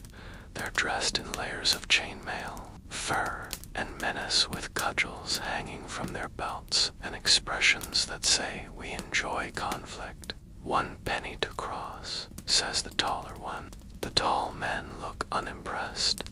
They are your group, like you're a traveling buffet of dirty wallets. You do some mental math. You of course have no money, no coins, not even a wooden token, just the onion from Tobin and half a turnip. Not exactly legal tender. As the argument drags on, the pilgrims start pulling out what little they have. A bit of silver here, a slice of salted fish there. You discreetly step to the back of the group, pretending to tie your shoe, which is a joke because your shoe is held together by 3 prayers and a stick. One of the toll men points at you. You pilgrim payment. You open your mouth. Nothing intelligent comes out. Then Brother Arnold steps forward and raises the relic. We carry the finger of St. Cathard, he declares, as if this will end the conversation. The tall men exchange a look. Never heard of him. He performed miracles, Arnold insists. He cured the blind and cleansed the unclean. The taller guard narrows his eyes. Does he pay tolls? Silence. Then just as the tension hits its peak, Reginald, the mushroom-scented pilgrim, stumbles forward and begins to sing loudly off-key. It's a hymn, possibly, or maybe a war song. Either way, it distracts everyone just long enough for Brother Arnold to push the relic cart forward. The group shuffles with it, and suddenly, without really planning it, you're all just walking across the bridge. One of the guards yells, "Oi," but the other says, "Let him go. Ain't worth a curse." You exhale and keep walking. Here's a weird little fringe fact. Some medieval people were so afraid of saints' relics that they believed even stealing from a pilgrim could cause spontaneous illness, infertility, or being haunted by disapproving ghosts. Whether the toll men actually believed that or just didn't want to deal with a cart of singing holy weirdos is unclear, but you're not complaining. On the other side of the bridge, you collapse in the grass and eat what's left of your turnip. It tastes like dirt and relief. Brother Arnold doesn't say thank you. He just nods at Reginald and mutters, "The Lord works through chaos." You continue, walking this time through a wooded glen where the light filters through the leaves like soft gold. It's peaceful. You even hear birds singing. Then a squirrel falls from a tree, hits the ground, and scampers off like it meant to do that. By evening, your group reaches a clearing where you'll camp for the night. There's a ruined stone structure nearby, once a chapel, maybe now home to ivy and an owl that does not appreciate company. You start a fire. The others share rations. You contribute a single heroic onion. Brother Arnold reads a passage from a worn scroll and leads a short prayer. You say amen with everyone else, hoping it's in the right spot. Then you lie down on your blanket, arms crossed behind your head, staring up at the darkening sky, and you think somehow, absurdly, you're getting used to this. The hunger, the ache, the constant threat of minor medieval humiliation. You're not thriving, but you're surviving. You close your eyes as someone nearby starts to snore like a dying bellows. You sigh, roll over, and try not to think about how many more days this finger pilgrimage has left. It's still the same week, and somehow you're already nostalgic for clean socks. You flick it off with as much dignity as you can muster, which is 0. Your mouth tastes like old wool. Your blanket is damp with morning dew, and your spine has officially entered early retirement. There's a soft mist hanging over the ruined chapel, and the fire from last night has gone out, leaving behind nothing but a few blackened twigs and the smell of wet ash and regret.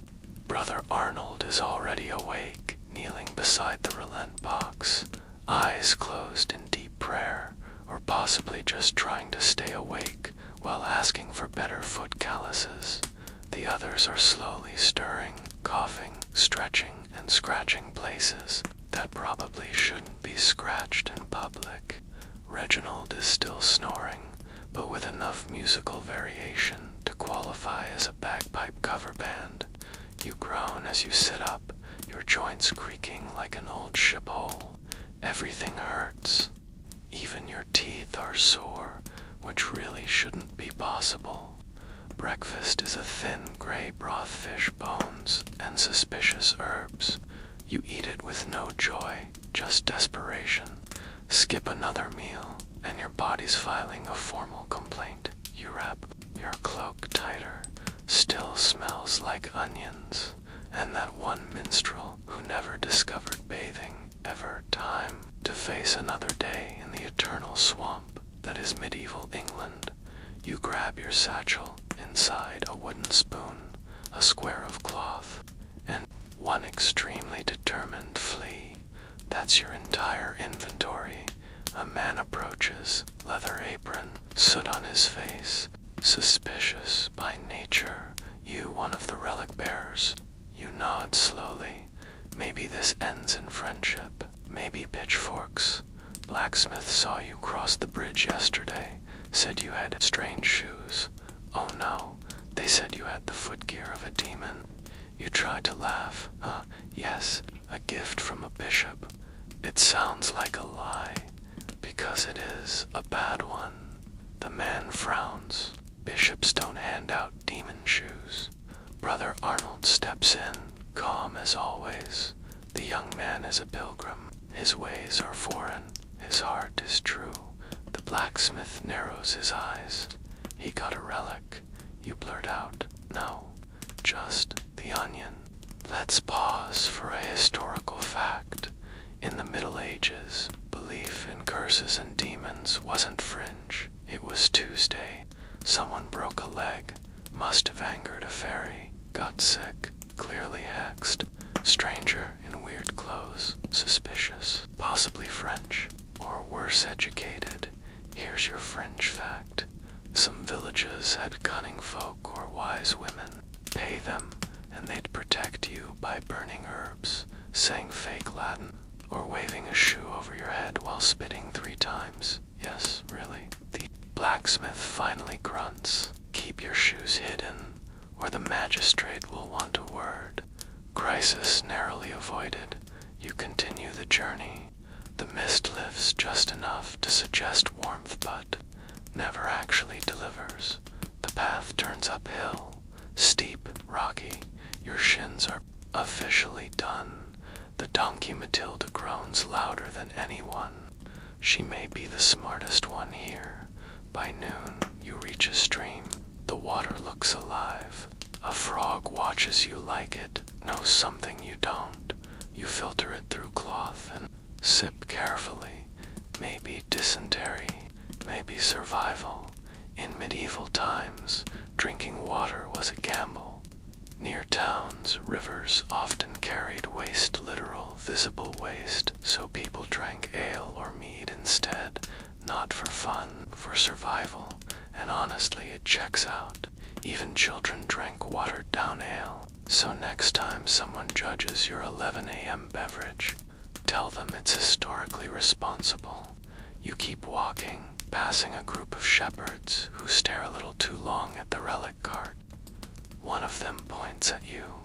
You, the foreigner, what talks strange? You freeze. Brother Arnold. Once again, your unpaid publicist speaks up. He is a penitent soul. God leads him. The shepherd squints. He looked like someone who'd steal my sheep. This is unfair. You've never stolen a sheep in your life, and you're way too tired to start now. You two notice if he tried, says Reginald, nodding at your limp. He moves like a cat with gout. The shepherds laugh. Crisis diffused again. By late afternoon, your group reaches a roadside shrine, a wooden cross surrounded by tokens, beads, flowers, coins, even a crust of bread with a bite missing. Pilgrims stop to pray. You kneel like everyone else, trying to pee, to blend in. The woman places her palm on your back and murmurs a prayer for safe travels. You almost say thanks, but catch yourself and nod reverently instead. It's weird. Despite the hunger, the blisters, the relentless mud, and the constant threat of being mistaken for an unbaptized forest goblin, something about this life is starting to feel real. People help each other, share what little they have, look out for strangers, even ones who smell like burnt garlic and live in constant foot pain. As night falls, the group sets up camp in a wooded area near the road. Someone builds a small fire, and Reginald, of all people, begins telling a story about a knight who fell in love with a fish. It's bizarre, possibly blasphemous, completely entertaining. The others listen, eating bread and chewing on dried leeks like it's popcorn. You lie back, arms behind your head, staring at the stars again. You recognize some of the constellations. Same sky, different world. Your stomach growls. Someone hands you a chunk of radish. You don't ask questions. You chew and listen and breathe in the smoke and pine and body odor. You're surviving barely, but still, and tomorrow you walk again. The next morning starts, not with bird song or sunbeams or the duet tones of Brother Arnold's pre-dawn chants, but with the unmistakable sound of a man screaming witch at the top of his lungs. You bolt upright, heart-tearing breath caught halfway between a yawn and a panic attack. The camp erupts. Reginald is still asleep somehow, clutching his blanket like a man who's decided the world can wait. You scramble to your feet, half wrapped in your wool blanket and a crust of dried leaf soup. Around the clearing, villagers from a nearby hamlet are closing in. Torches, pitchforks, and all the usual anti-witch starter pack items. At the center of the chaos stands a young man holding your whistle. The whistle, the shiny metal whistle you traded to Tobin days ago. Apparently, it's made its rounds, and now it's been upgraded from curious trinket to devil's flute. The boy shouts again, pointing directly at you. That one, he gave it to the boy. He's a conjurer. Your first instinct is to deny everything. Your second instinct is to run, but instead, you freeze. Brother Arnold steps between you and the villagers, holding up the relic like a medieval get-out-of-jail-free card. This man is under the protection of St. Cathart. He knows he walks with the faithful. A woman with wild eyes and a chicken under her arm shrieks. He talks strange. He walks strange. He carries cursed objects. Another voice joins in. He smells like hellfire. Okay, that one's fair. You do smell like something that's been dragged behind a goat cart for 4 days. Arnold doesn't flinch. Do not bring false charges against a pilgrim. That is a sin and a crime. The crowd murmurs. The pitchforks don't lower, but they hesitate. And then you make a mistake. A tiny one, a reflex. You into your satchel to grab the last of your bread, because stress eating is still a thing even when accused of witchcraft. And as you do, something hard and rectangular falls out. Your phone, dead, dark, worthless. But to them, it's a black mirror, a slab of demon glass, a relic of something far, far beyond their understanding. The entire clearing falls silent.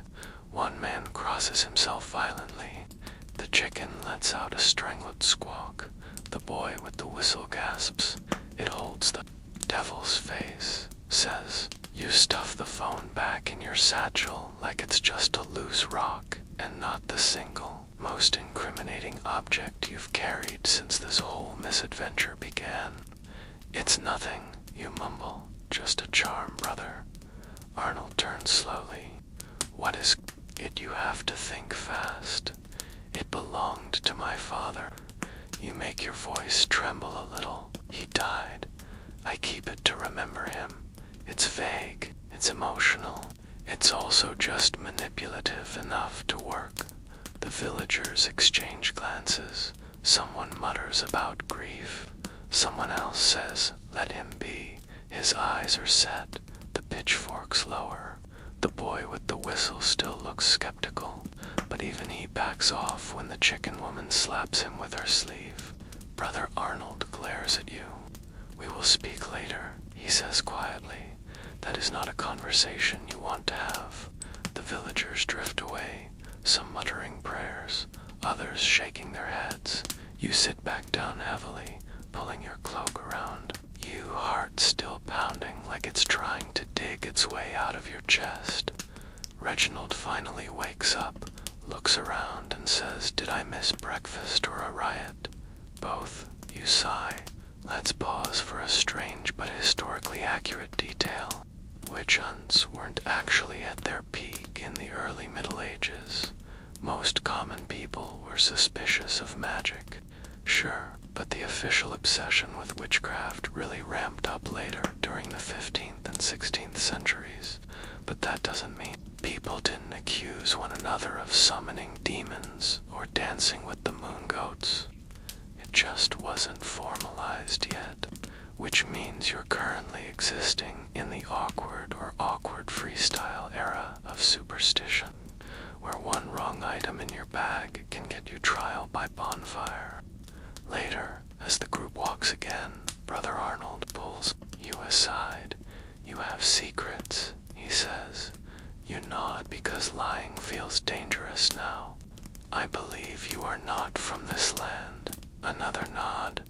"Careful, but you are not evil." You freeze.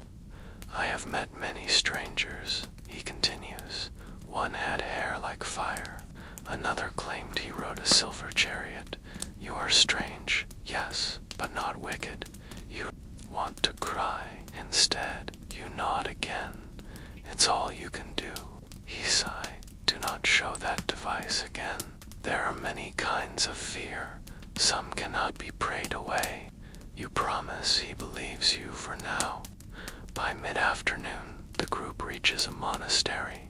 This one is older, richer, and smells heavily of beeswax and incense. You're welcomed with food, actual bread, warm and crusty, and cheese that hasn't been gnawed on by a rodent's first, who eat like someone who's forgotten the concept of portion control. The monks watch silently. One of them mutters a prayer as you pass, but you don't know if it's for you or against you. You sleep in a real bed that night. It's stuffed with straw, but the frame is wooden, and there are clean sheets and a roof. You curl up, blanket to chin, and feel almost human again until you hear someone whispering outside your door. You can't make out the words, but you recognize your name, or at least the sound of it, butchered by the local dialect. You listen, you wait, the voices fade. You lie awake for a long time, eyes on the rafters, heart thudding softly. You're not safe, you never were. But now it's not just the strange clothes or the unfamiliar tongue. Now it's the object in your bag, the one thing that could tear this illusion wide open, and yet you don't throw it away. You keep it because deep down you still believe somehow you'll find a way home. You fall asleep to the sound of rain on the roof and whispers you pretend not to hear. Tomorrow you walk again, but tomorrow might be different. Tomorrow someone might finally stop asking questions and start taking action. Dawn is gray and heavy, the kind of morning that presses down on you like wet wool. Outside, the monastery grounds are soaked in a fine mist that clings to every stone, every leaf, every tired muscle in your body. You move slowly, packing up your few belongings, your ragged satchel, your blankets, which smells faintly of pickled cabbage and wet dog, and of course, the secret weight of your phone, still tucked deep in the sack, still dark, still useless, still very much a problem. Brother Arnold greets you with a nod, but says nothing about last night. You're grateful for the silence. The rest of the pilgrims shuffle into line like sleepwalkers, each of them carrying whatever scraps of comfort they've managed to collect. A strip of linen for blisters, a crust of bread, a handful of herbs tucked behind an ear. Reginald's new treasure is a wooden spoon he insists was carved by a blind monk. It probably wasn't. He still treats it like a relic. The donkey, Matilda, lets out a wheezy groan that feels deeply personal. The road today takes you through open fields where the dampness in the air soaks straight through your tunic down into your bones, like your joints are being slowly poached in sadness. You trudge in silence for hours, each step a dull throb. Even the mud seems less enthusiastic than usual, like it's too tired to swallow your shoes properly. You glance around as the landscape unfolds. Patchwork fields separated by low stone walls. Distant cottages with thin trails of smoke curling into the sky, and the occasional peasant pausing to stare at your group. Some nod respectfully, others just look wary, and honestly, you can't blame them. A band of unwashed travelers escorting a wooden box containing a saint's finger is hardly reassuring, especially when one of them you clearly doesn't belong. At midday, the group stops to rest beside a small river. You perch on a rock and rub your ankles, which now resemble old fruit stuffed inside crumbling leather. Someone passes around dried pears. They taste like disappointment dipped in dust, but you eat yours quietly, grateful just to have something chewable. Then you hear it bells, not the spiritual kind, cowbells from the trees across the stream. A group of villagers appears leading oxen, goats, and what you assume is a very large sheep with an attitude problem. The animals are loaded with baskets of vegetables, furs, and goods, likely bound for a market somewhere further down the road. They spot your group and stop. There's a beat of silence. Then one of them calls out, "Where you headed, ghost walkers?" Brother Arnold responds with his usual grace to Canterbury bearing the relic of St. Cathart. The villagers exchange glances. One spits, another points to you and squints. That one looks wrong. You're used to this now. The strange gait, the strange words, the strange face that hasn't been battered into the usual peasant mold. You try to avoid eye contact and sip from your water skin like that's going to save you. Heard talk of you. One woman says she's older, face like a wrinkled apple, hands wrapped in cloth. Heard you've got devil gear in your sack. Brother Arnold stiffens, bassless rumors spoken by fearful minds. But the damage is done. The woman crosses herself and hurries away. The others following within minutes. They're gone. Just hoof prints in the mud and the fading jangle of bells. Let's pause here for the day's historical fact. While medieval people were deeply religious, their faith was mingled with superstition. Anything unfamiliar, strange words, foreign clothing, odd behavior could quickly spiral into suspicion. Sometimes it took years for outsiders to be accepted. Sometimes they never were, and sometimes it got worse. There's a scholarly debate about how widespread xenophobia was in rural areas. Some researchers believe that tight-knit village communities were deeply distrustful of anyone who didn't look or sound like them, while others argue that trade pilgrimage and to traveling entertainers created more exposure to outsiders than we assume. Still, if you showed up with a glowing rectangle and didn't know the Lord's Prayer, you were probably out of luck. Back on the road, the group walks in tense silence. Brother Arnold keeps a steady pace at the front, face unreadable. Reginald tries to lighten the mood by whistling through a reed, but it just makes the donkey twitch. Later that afternoon, you approach a fork in the road. A wooden post stands at the intersection carved with symbols you can't read. One arm points left, labeled with a faded St. Martin, the other to St. Gilda. Arnold frowns, then consults a scrap of parchment. "We take the longer path," he announces. "St. Martin's is too close to the river." Everyone groans. The longer path means more hills, more mud, more cold wind trying to relocate your eyebrows, but no one argues. As the sun dips low, You finally reach a wayside shelter, little more than a crumbling lean-to beside a disused well. It smells like mildew and goat pee, but it's dry and has enough space for everyone to lie flat without spooning Reginald, which is now a baseline luxury.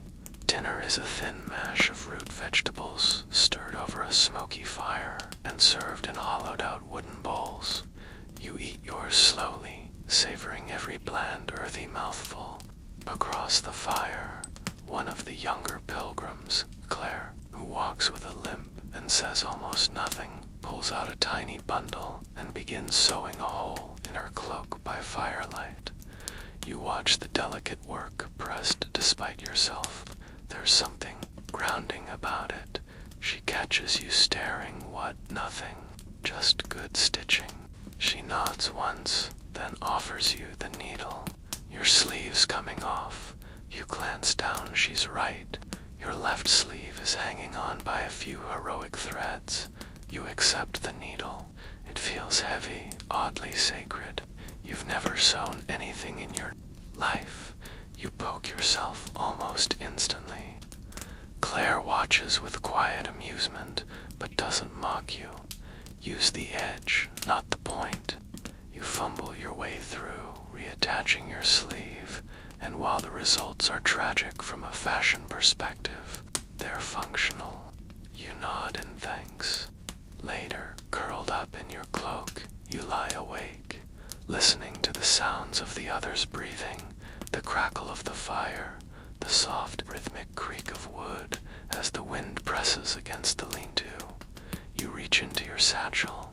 The phone is still there, cold, useless, but familiar. You stare at the screen, willing it to light up. Of course, it doesn't. You think about home, about warm beds, hot showers, spicy food, songs with bass, jokes that don't risk excommunication. You miss noise. You miss artificial light. You miss being invisible in a crowd. Here, you're always seen, and the longer you stay, the more dangerous that becomes. The night stretches out like a scroll of gray parchment. You close your eyes, wrap the blanket tighter, and try to ignore the fact that someone whispered your name in their sleep. Tomorrow, the road continues, and the whispers are growing louder. You wake before the others, which is impressive considering how little you slept. Maybe it was the cold or the wind groaning through the trees like some ancient ghost with arthritis. Or maybe it was the whisper, your name again, soft and low, spoken by no one nearby. You sit up sore and shivering, blanket wrapped around your shoulders like a wet tortilla, and stare into the dying fire. The coals glow faintly beneath a layer of ash, enough light to see your breath hanging in the air. Claire stirs beside you, mutters something in her sleep, then pulls her cloak tighter. Reginald, of course, is snoring like a man who's competing for some sort of rural symphony award. Brother Arnold is nowhere in sight, but you can hear distant footsteps. He's probably gone off to pray, bless a tree, or negotiate peace with a passing badger. You stand slowly, every joint cracking like you're made of stale breadsticks, and stretch beneath the low roof of the lean-to. The air smells of smoke and something sour, probably the turnip stew from last night, staging a quiet rebellion. You walk to the edge of the clearing and relieve yourself behind a tree that's definitely seen worse, then stare out at the path ahead. Today it cuts into the woods. You rejoin the group as they rise one by one, grumbling and blinking like stunned owls. Breakfast is stale bread and a smear of something that might be butter or might be lard. You eat it anyway because calories are non-negotiable. Arnold returns as the last crumbs vanish, holding the relic with both hands and murmuring blessings under his breath. You think he blesses the bread, or maybe the donkey, or maybe all of you. You're not sure anymore. Then you walk. The forest is denser than anything seen so far. Tall, looming trees, their branches twisting together to form a canopy that filters the sun into thin green shafts. The underbrush is thick, the path little more than a trail of packed leaves and occasional hoofprints. Birdsong echoes above, but it's distant, cautious, like even the wildlife isn't too sure about this part of the world. Brother Arnold claims this is the safest route. Few bandits, he says. They fear the woods, which is a comforting thought until you remember, when even bandits think a place is cursed, that's not safe, that's plot device. By mid-morning, the air grows heavier, damp, the kind of thick, sticky air that makes your clothes cling to all the wrong places, and your feet feel twice their weight. Every route becomes a tripping hazard. Every bush hides a new form of medieval insect determined to colonize your ears. Then something moves. You freeze mid-step, 1 foot hovering above a mossy log. A shape shifts in the trees to your right. You squint. Could be a deer, could be a person, could be a tree deciding to be dramatic. The others don't seem to notice, but you walk faster after that. By noon, the group stops in a clearing to rest. Reginald pulls out a chunk of mystery meat he claims came from a generous farmer, though you're almost certain it's just repurposed jerky, and offers you a bite. You chew slowly, trying not to gag on the taste of salted mystery. Claire sits beside you, her face flushed from the climb. This part of the forest gives me the creeps, she says matter of fact. You nod because it's trying to eat us. She shrugs. Could be worse. How, she considers, could be raining. You both glance up. The sky visible in patches through the canopy is suspiciously dark. Of course, it starts raining 15 minutes later. It's not a dramatic downpour, just that steady, irritating drizzle that turns every surface into soap and every step into a test of your commitment to staying upright. The mud gets deeper. Your shoes, already held together by a whisper and 3 threads, start squelching with every step like a pair of portable swamps, and then comes the smell.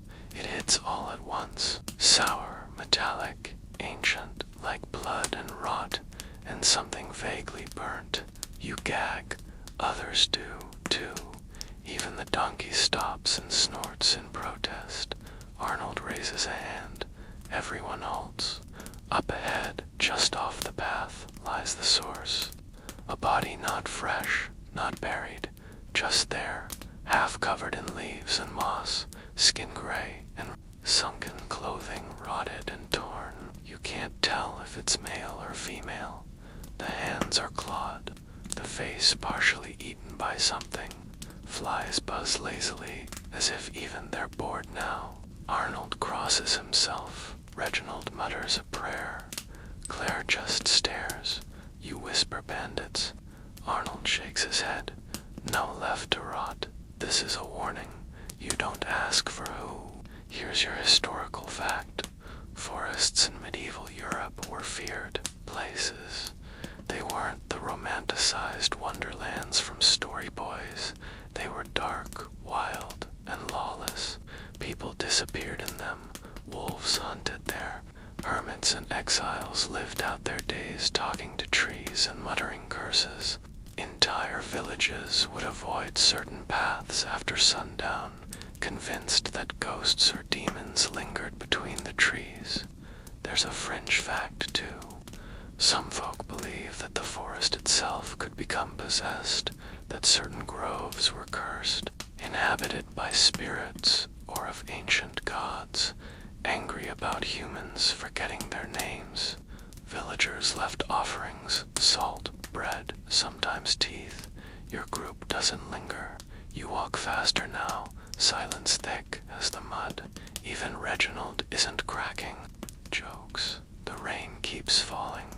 The donkey groans every few minutes, clearly wishing it had been born into a different narrative. By early evening, you emerge into another clearing. this one larger, etched by standing stones, worn smooth by time. No one speaks. The place feels wrong, like a breath held too long. Arnold mutters a blessing. You sit on a rock and eat a strip of root, trying not to imagine teeth marks in the trees. That night, you camp beneath a thick patch of pines. There's no fire, too risky. The group eats cold bread and old cheese in near silence, listening to the woods breathe around you. Something howls in the distance, probably a wolf, hopefully. You lie down, body aching, head pounding. Your blanket is damp, your skin itches, and your thoughts are sharp. You think about the body, the clawed hands, the way everyone looked away. You think about how easily people vanish here, and you think about the fact that, like it or not, you're still here, still not dead, still not home, still walking. Tomorrow, the forest might let you go, or it might not. You wake up barefoot.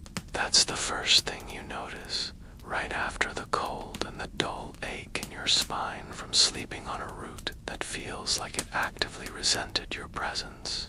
Your eyes snap open to the gray light of early dawn filtering through the trees, the hush of a forest that isn't quite awake yet, and the gentle, almost apologetic drizzle of water dripping from leaves onto your face. But the moment your feet shift beneath the blanket, you realize it. Your shoes are gone. You sit up fast, too fast. Your head spins, the world lurching like it hasn't decided which direction it wants to rotate in today. You throw off the blanket and stare at your socked feet, both wet, both muddy, both completely exposed. The shoes, once pitiful but still yours, are nowhere in sight. You check the pile of gear you left beside your sleeping spot. Satchel still here, cloak still here, phone still buried safely at the bottom, but your shoes vanished, gone, stolen. You look around, hoping for some kind of shoe fairy, or at least a raccoon with a sense of humor. Instead, you see Claire rubbing her eyes on the far side of the fire pit, and Reginald half awake and poking a piece of stale bread with a twig, as if hoping it'll resurrect itself into something edible. No one seems to have noticed the grand medieval shoe heist. Someone took my shoes, you mutter. Claire glances over, squints at your feet, then shrugs. Check the donkey. You blink. Excuse me. She points toward Matilda, who is currently standing in a patch of grass, chewing like she's solving complex equations with every bite. Sure enough, next to her, half buried in a pile of trampled ferns, is one of your shoes, now thoroughly flattened and for some reason covered in what might be donkey saliva.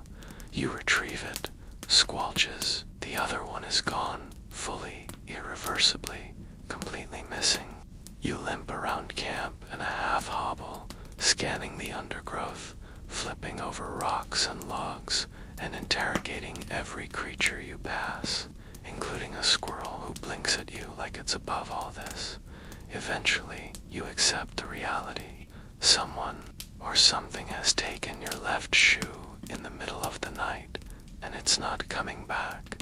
Reginald finally chimes in, probably one of the local ads. He says around a mouthful of what might be dried mushroom. Shoes are worth more than livestock in some places. Yours looked exotic. They were foam, you say, exasperated. Exactly, he replies. Magic foam. You're lucky they didn't take your foot with it. Let's talk facts. In the Middle Ages, shoes were handmade, valuable, and often reused or resold until they fell apart. A good pair of leather boots might cost several days' wages. They weren't decorative. They were survival tools. Peasants often went barefoot when possible, just to avoid wearing them out. If someone found an unattended pair of shoes, especially ones that didn't look like they were made from dried intestines and disappointment, they didn't see theft. They saw opportunity. as you shove your remaining shoe onto your foot, wincing at how misshapen it's become. Brother Arnold appears. He surveys your condition size and hands you a scrap of linen. "What's this?" you ask. "Foot wrap," he says, "for the other one." And just like that, you're down to a sock on one foot and a bandaged hobble wrap on the other. You look like a medieval court jester who's one pratfall away from being burned for entertainment. The group sets off slowly, the path turning stonier than before. Every pebble is now a personal vendetta against your soul. You try to stay upbeat, or at least sarcastic, but it's hard when you keep stepping on thorns and having to pretend you didn't just silently scream in your own mouth. Claire offers you a walking stick. It's crooked, slightly moldy, and possibly cursed, but it helps. You limp along, trying not to fall behind as the forest thins and hills begin to roll out ahead of you, dotted with sheep, grazing cows, and the occasional shepherd staring like you're a particularly troubling weather phenomenon. As you pass through a narrow lane bordered by mossy stone walls, a dog runs up and begins barking furiously at your wrapped foot. You try to back away, but it follows, barking louder and lunging at the linen. You finally kick lightly with the shoot foot, and it backs off, offended, not injured. "You'll want to hide that," Reginald mutters. "Villagers don't trust wrapped feet." You glance down seriously. They think it means plague. Perfect. Now you're limping, shoeless, and possibly broadcasting infectious disease with every step. As the day wears on, the group reaches a small village, really more of a handful of huts and a goat that looks like it's seen battle. Brother Arnold approaches a woman tending a garden, explains the pilgrimage, and asks permission to rest near the Commonwealth. She agrees, eyeing you suspiciously the entire time. You collapse beside a stump and immediately pull off the shoe, examining your raw, scraped foot. It's turning pink, not in an acute blushing way, in a soon-to-blister and maybe explode kind of way. You wash it in the well's cold water, trying not to cry out. Claire hands you a tiny jar of something pungent, animal fat mixed with crushed herbs, and you smear it on your skin, praying medieval homeopathy is at least slightly better than nothing. Here's your strange fringe fact of the day. Some medieval remedies for sore feet included wrapping them in boiled cabbage leaves or applying pig dung mixed with vinegar. You choose to suffer in silence rather than experiment. That night, the group is offered a corner of the goat barn to sleep in. It's dry, smells like barnyard nightmares, and is full of tiny eyes staring at you from the rafters. You don't care. You're too tired, too sore, and too angry at your own foot to protest. Reginald snores again. The goat occasionally grunts just to remind you it's there. Brother Arnold praised by candlelight. You lie on your back watching the rafters, your one bare foot wrapped in a scrap of cloth aching in time with your heartbeat. You wonder what your friends would say if they could see you now, if you told them that in 1 week you've gone from doom-scrolling in bed to walking across medieval England with one shoe and a blister the size of a walnut. You reach into your satchel and touch the phone. Still cold, still dark. You know it won't turn on, but you also know you're not throwing it away. You close your eyes, and somewhere in a nearby hut, you swear you hear someone whispering your name again.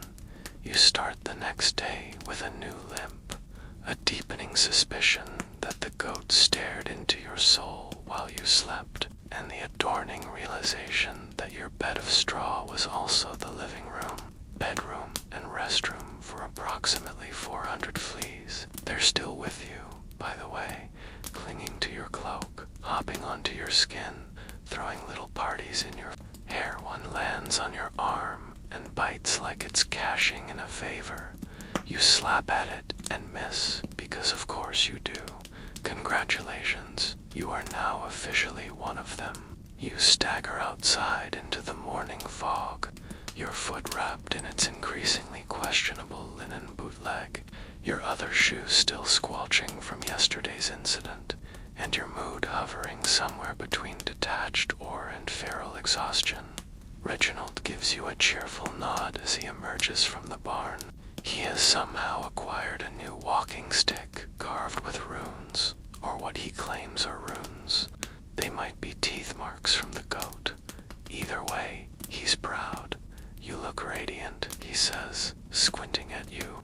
You look like you've been cursed by a cranky forest nymph and then dragged behind a wagon. But sure, let's call it radiant. You eat a breakfast of boiled barley and mystery greens. The texture is like warm wallpaper paste, and the flavor is an experience best described as grassy with notes of regret. Brother Arnold blesses the food, the group, and the goat, who tries to eat his cloak in response, and then the pilgrimage resumes. Today's path is a winding trail through open fields and manned with the occasional twisted tree, leaning like it gave up trying to grow upright centuries ago. The wind is constant, sharp, cold, and judgmental. Your foot is throbbing. Your good shoe is beginning to fall apart at the toe, and your blanket draped around your shoulders for warmth makes you look like a failed wizard. At some point, Claire falls into step beside you. She says nothing at first, just walks, matching your limping pace without comment. Eventually, she gestures toward your satchel. You still carrying that thing, she asks. You blink. What thing? The little relic, she says, making a rectangle with her fingers. You pause. What do you mean? She gives you a look like you've just failed a very easy test. The black square, the one that doesn't belong. You feel a cold knot form in your stomach. I saw it, she continues. In the barn, you had it in your hand. You don't respond. She shrugs. I don't care what it is. I just know it's not from here. You keep walking. The silence between you stretches long and heavy, until she finally adds, just don't let the others see. They wouldn't understand. You nod slowly, do you? She glances at you. No, but I've seen things before. Travelers, people who say the stars talk to them. A man once walked through our village in a robe made of silver thread, spoke Latin backwards, vanished the next day. She says it like it's nothing, like it's just another Tuesday in supernatural medieval England. You trudge on, too tired to ask more questions, and honestly a little afraid of the answers. Here's your historical fact of the day. Belief in wanderers, miracle workers, and strange visitors was common. People assumed that those who arrived unannounced, especially during hard times, might be divine cursed, or something in between.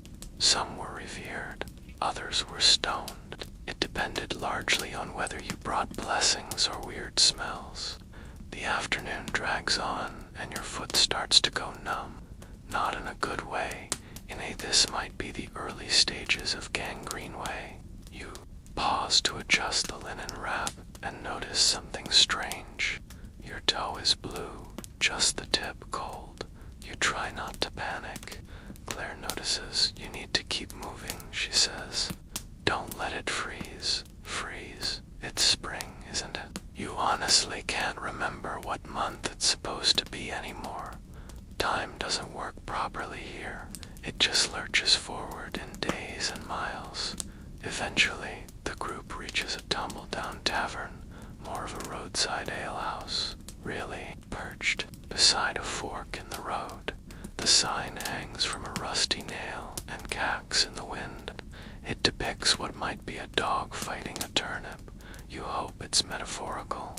Brother Arnold negotiates lodging, a few coins, a blessing, and a half-loaf of bread. And the innkeeper, an ancient man with one eyebrow and 0 teeth, waves you all inside. The interior is smoky, loud, and suspiciously sticky. Two men argue in the corner over who stole whose pig. A dog under the table licks something that probably doesn't want to be licked. The air smells like ale, wet wood, and unwashed ambition. You're given a stool near the hearth and a bowl of stew that contains at least one identifiable bean. You eat quickly, hunched over, eyes on the fire, trying to pretend you don't hear someone muttering behind you in a dialect that sounds a little too close to, "That's the one, that's the boy."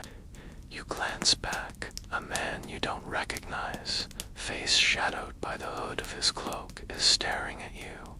He nods once when your eyes meet, just once, then he turns and leaves. Reginald sits beside you moments later, clearly oblivious. "That stew tasted like pond water," he says cheerfully. "I think it was pond water," you mutter. Claire comes to sit on your other side. We leave at sunrise. Arnold wants to make up time. You nod. Then you ask quietly, "Did you see the man?" She frowns. "What man?" you explain. Her eyes narrow. She stands, moves to the door, opens it wide. The man's gone. "No footprints," she says. "No horse, no mud disturbed." You shiver, and not from the cold. That night, you're given a space on the floor of the inn's attic. The rafters above you creak with every gust of wind. The walls are thin. The floor smells like mildew and betrayal. You curl up in your cloak, foot elevated on your satchel, and stare at the ceiling. You reach into the bag, pull out the phone. Still dark. You hold it to your chest like a talisman. It's heavy, solid, real, a piece of your world, the only piece left. You hear someone on the stairs. Soft steps, deliberate these. You close your eyes, pretend to sleep, breathe slowly. The door cacks open. You don't move. The steps stop near your head. Then a whisper, so faint you're not sure it's even real. Not much time left. The door closes.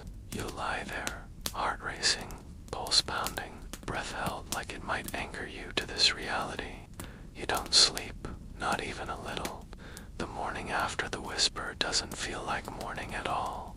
It feels like the continuation of a nightmare that just decided to pick up where it left off, as if sleep was a pause button, not a solution. The air in the attic is still and thick, like someone cooked a stew of dust and forgotten prayers. You're the last to rise, and when you do, it's with the slow, deliberate movements of someone whose body has begun actively negotiating terms of surrender. Your foot, a crime scene. The linen wrap is damp, darkened by whatever mysterious fluid has decided to express itself overnight, and you can no longer tell if the stinging sensation is infection or just your body's way of saying we're done. Here you rinse it at the trough outside with water that smells faintly of turnips and horse. You don't even care. Modesty, dignity, basic hygiene. They all died somewhere back around mile 17. The rest of the group is already gathering at the edge of the yard. Brother Arnold is speaking to the innkeeper, handing him a small charm in exchange for hospitality. Though hospitality in this case included sleeping on splintered boards next to a suspiciously greasy bucket. Reginald waves at you with half-eaten onion in his hand. Claire is adjusting her cloak and watching you with an expression that might be concern, or might just be curiosity with a hint of "I told you so." The road waits again. You hobble forward, leaning hard on the walking stick Claire lent you days ago. It's warped now from rain and repeated trauma, but it still holds you up mostly. Every step is a bet against gravity. Your foot is beginning to feel like a balloon filled with gravel and fire. You wrap it tighter, grit your teeth, and keep moving. As the group marches down the muddy track, the inn shrinking behind you, to notice something strange. Signs, actual deliberate signs, carvings in trees, charcoal symbols on rocks, bundles of the herbs tied with red string hanging from branches overhead. You ask Claire what they are. Warding, she says. Charms to keep spirits out or in. You nod slowly. Which are these? She shrugs. That's the problem. No one knows anymore. Brother Arnold pauses near one of the bundles and crosses himself. Even Reginald stops smiling. The path narrows and climbs. You pass through a cliff in the hills. Steep walls of mossy stone rising on either side, the light dimming as the sky disappears behind thick branches and looming cliffs.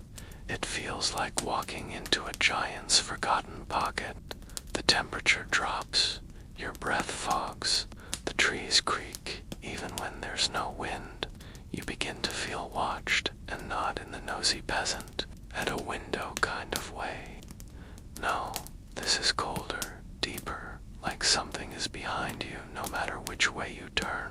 Up ahead, Brother Arnold stops and announces that the next few miles are sacred ground. The group must proceed in silence. No speaking, no humming, no jokes. You're to stay on the path, touch nothing, and think only of God, which is exactly the kind of speech you give when a place has a reputation for not being empty. Here's your historical fact of the day. In many parts of medieval Europe, certain forests and glens were believed to be haunted, cursed, or protected by ancient forces. These weren't just old superstitions. They were treated like law. If the priest said, "Don't step off the path," you didn't. Not unless you wanted to meet something you couldn't explain. And in some places, silent woods were a thing. Areas where sound was believed to draw out spirits or wake sleeping devils.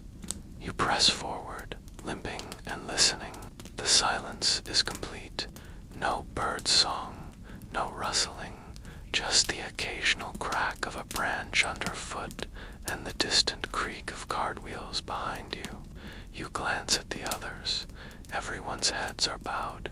No one dares speak. Even Matilda the donkey has stopped grunting. And that honestly is the most unnerving part. Then it happens, a sound just behind you. Not footsteps exactly, not breathing, but you turn slowly. Nothing, the path is empty behind you. The same moss, the same dirt, the same silence. But the feeling remains, something there right on the edge of your senses. You don't stop, you just keep walking, heart pounding in rhythm with your steps, eyes flicking left and right like you're expecting the trees to lunge, and then you see it. Up ahead, tucked between two ancient oaks, is a structure, small, circular, stoned, and like a well, but sealed with a heavy iron grate, covered in moss, roots curling around it like it's being slowly devoured by the earth. Brother Arnold stops. He kneels. The others kneel. You hesitate, then lower yourself awkwardly, foot shrieking in protest. He begins to pray in Latin. You watch as one of the pilgrims, an older woman named Edith, reaches into her cloak and pulls out a coin. She lays it on the stone. Others follow offerings. You lean close enough to read the worn carving on the stones. Most of it's eroded, but one part remains. Vigilate, at watch, and pray. The ritual lasts only a minute. Then Arnold stands, nods once, and you all continue. You ask Claire softly, "What is it?" "A seal," she says. They say something sleeps beneath it. Something. She doesn't answer. You walk faster after that. Eventually, the forest opens again, the trees thinning into fields and distant cottages, and the sun returns, though it's hazy and gray. You camp in a field near a stream that night. The group seems quieter than usual. No stories, no singing, just silence and the sounds of hands fidgeting with twine and spoons. You lie awake long after dark, staring at the stars, trying to feel safe. Then you hear it again, a voice, a whisper right next to your ear. Don't trust the monk. You sit up, spin around. No one, everyone else is asleep.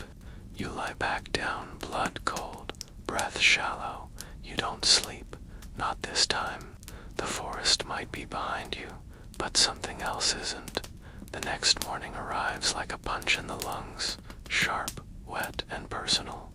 You open your eyes to mist thick enough to chew, and the unmistakable scent of something rotting nearby.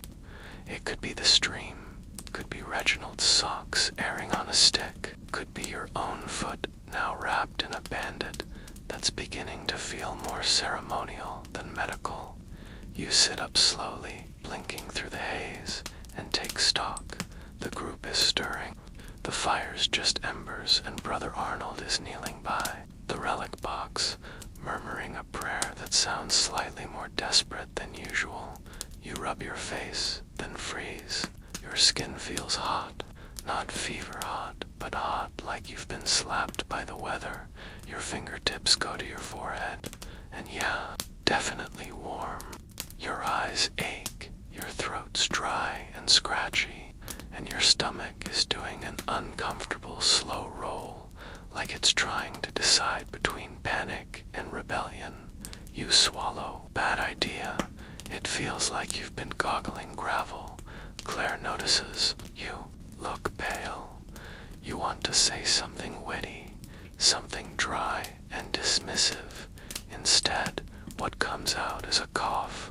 Wet, deep, ugly. Everyone hears it. Brother Arnold turns. He stares at you with a new intensity, like a shepherd suddenly noticing one of his sheep is limping a little too much. I'm fine, you say.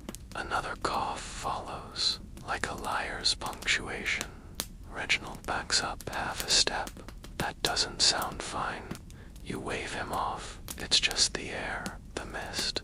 I probably breathed in a cursed pine cone yesterday, but inside the truth is blooming slowly, horribly. You're getting sick, and in the Middle Ages, getting sick doesn't mean take 2 aspirin and rest. It means fear, superstition, isolation, plague. Here's your historical fact of the day. In the 14th century, the average person didn't understand disease the way we do now. Illness was often blamed on bad humors, unbalanced bile, or spiritual punishment. A cough wasn't just a symptom, it was a warning sign, and depending on where you were and what time of year it was, it could get you shunned, confined, or buried within a few days, sometimes all 3 in rapid succession. You try to walk it off. The group sets out on the road, now cutting between low hills covered eared in thorny shrubs and ancient stone fences that lean like they're tired of holding secrets. The air is thick with moisture, and your head starts to feel heavier with every step. Each cough rattles deeper in your chest. Your breath shortens. You sweat even though the day is cool, and your ears feel like they're stuffed with cotton. By mid-morning, you're dragging behind the group. Even Matilda the donkey has pulled ahead, which is frankly humiliating. Claire drops back to walk beside you. She doesn't say anything, but you catch her eyeing your color, your gait, the way you're leaning more on the stick than usual. You should tell him, she says quietly, nodding toward Brother Arnold. Tell him what? You whisper hoarsely. That I've coughed twice, and now I'm the Grim Reaper. You've coughed a lot more than twice. You sigh, cough again. This time it tastes like metal.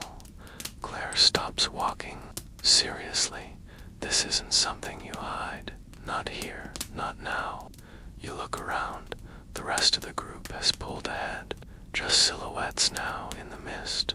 And what do I say? That the foreigner, who talks funny and carries strange objects, is also diseased. That'll go well.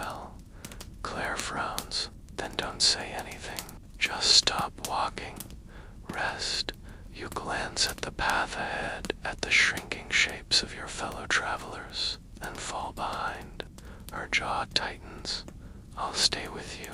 You blink. Why? Because you're sick, and I'm not going to let them leave you in a ditch. You want to thank her, hug her, cry maybe. Instead, you just nod and sit on a rock that's somehow both damp and sharp. Claire rummages through her pack and hands you a strip of cloth soaked in something that smells like vinegar and thyme. Breathe through this just in case it's in the air. You do, it helps a little. The scent clears your sinuses, though. The cough still rumbles in your chest like a storm trying to break through. Claire builds a tiny fire from twigs and dry moss, shielding it with her cloak. She heats water in a tin cup and adds something green. The resulting brew tastes like sadness and pond scum, but you drink it. Your body accepts it like a drowning man grabbing a rope, and then you sleep, not because you want to, but because your body gives up pretending it can function. You collapse against the rock and drift into a fevered daze filled with broken images. City lights, your apartment, a subway station, a dog barking, someone laughing, then a face familiar but warped, and the words again whispered sharp and cold. You're not the first. You wake with a jolt. The sun has moved. The mist has lifted. You're still alive, but barely. Your skin's damp with sweat, your heart beating like a hammer on wet wood. Seal is sitting nearby, sharpening her knife. You clear your throat. Still here, she nods without looking up. You are talking in your sleep. Great, you croak. Anything good? She shrugs. Mostly nonsense, but you said a name. Someone named Elena. You freeze. I don't know anyone by that name. Claire finally looks at you. You said it like you did. The wind shifts in the distance. You hear bells. Church bells faint but steady. Claire stands. There's a village not far. We can reach it by sunset. You try to get up. Your knees buckle. She catches you. You don't have to walk, she says. We'll borrow a cart or a wheelbarrow or something. You nod weakly. I'll settle for being dragged by the goat. She smirks. Matilda's very picky. You limp forward, leaning heavily on her and the stick. Every step a blur of pain and heat. By the time the village appears, low stone walls, a chapel, a few cottages, you're half conscious, muttering nonsense about time loops and breakfast burritos. You think you see someone familiar on the edge of town watching, a hooded figure, still, waiting, then darkness, then quiet. You pass out before you reach the gate. You wake up in a stranger's bed, which is becoming an unfortunate pattern. The ceiling above you is wooden, low, and dark with smoke stains. The smell of boiled roots, old wool, and something faintly medicinal hangs in the air like a damp curtain. Your mouth is dry, your eyes burn, and your throat feels like it's been sandpapered by a very determined monk. You try to sit up, but quickly discover that you weigh approximately 6,000 pounds, and most of it is centered in your skull. You're awake, says a voice, soft and cautious. You turn your head slowly, because even that much movement makes your brain feel like it's sloshing in soup, and see Claire. She's sitting on a stool, arms crossed, eyes shadowed by exhaustion, but still sharp. Welcome back, she says. You've been unconscious since yesterday. You blink. Where? A village west of the old forest.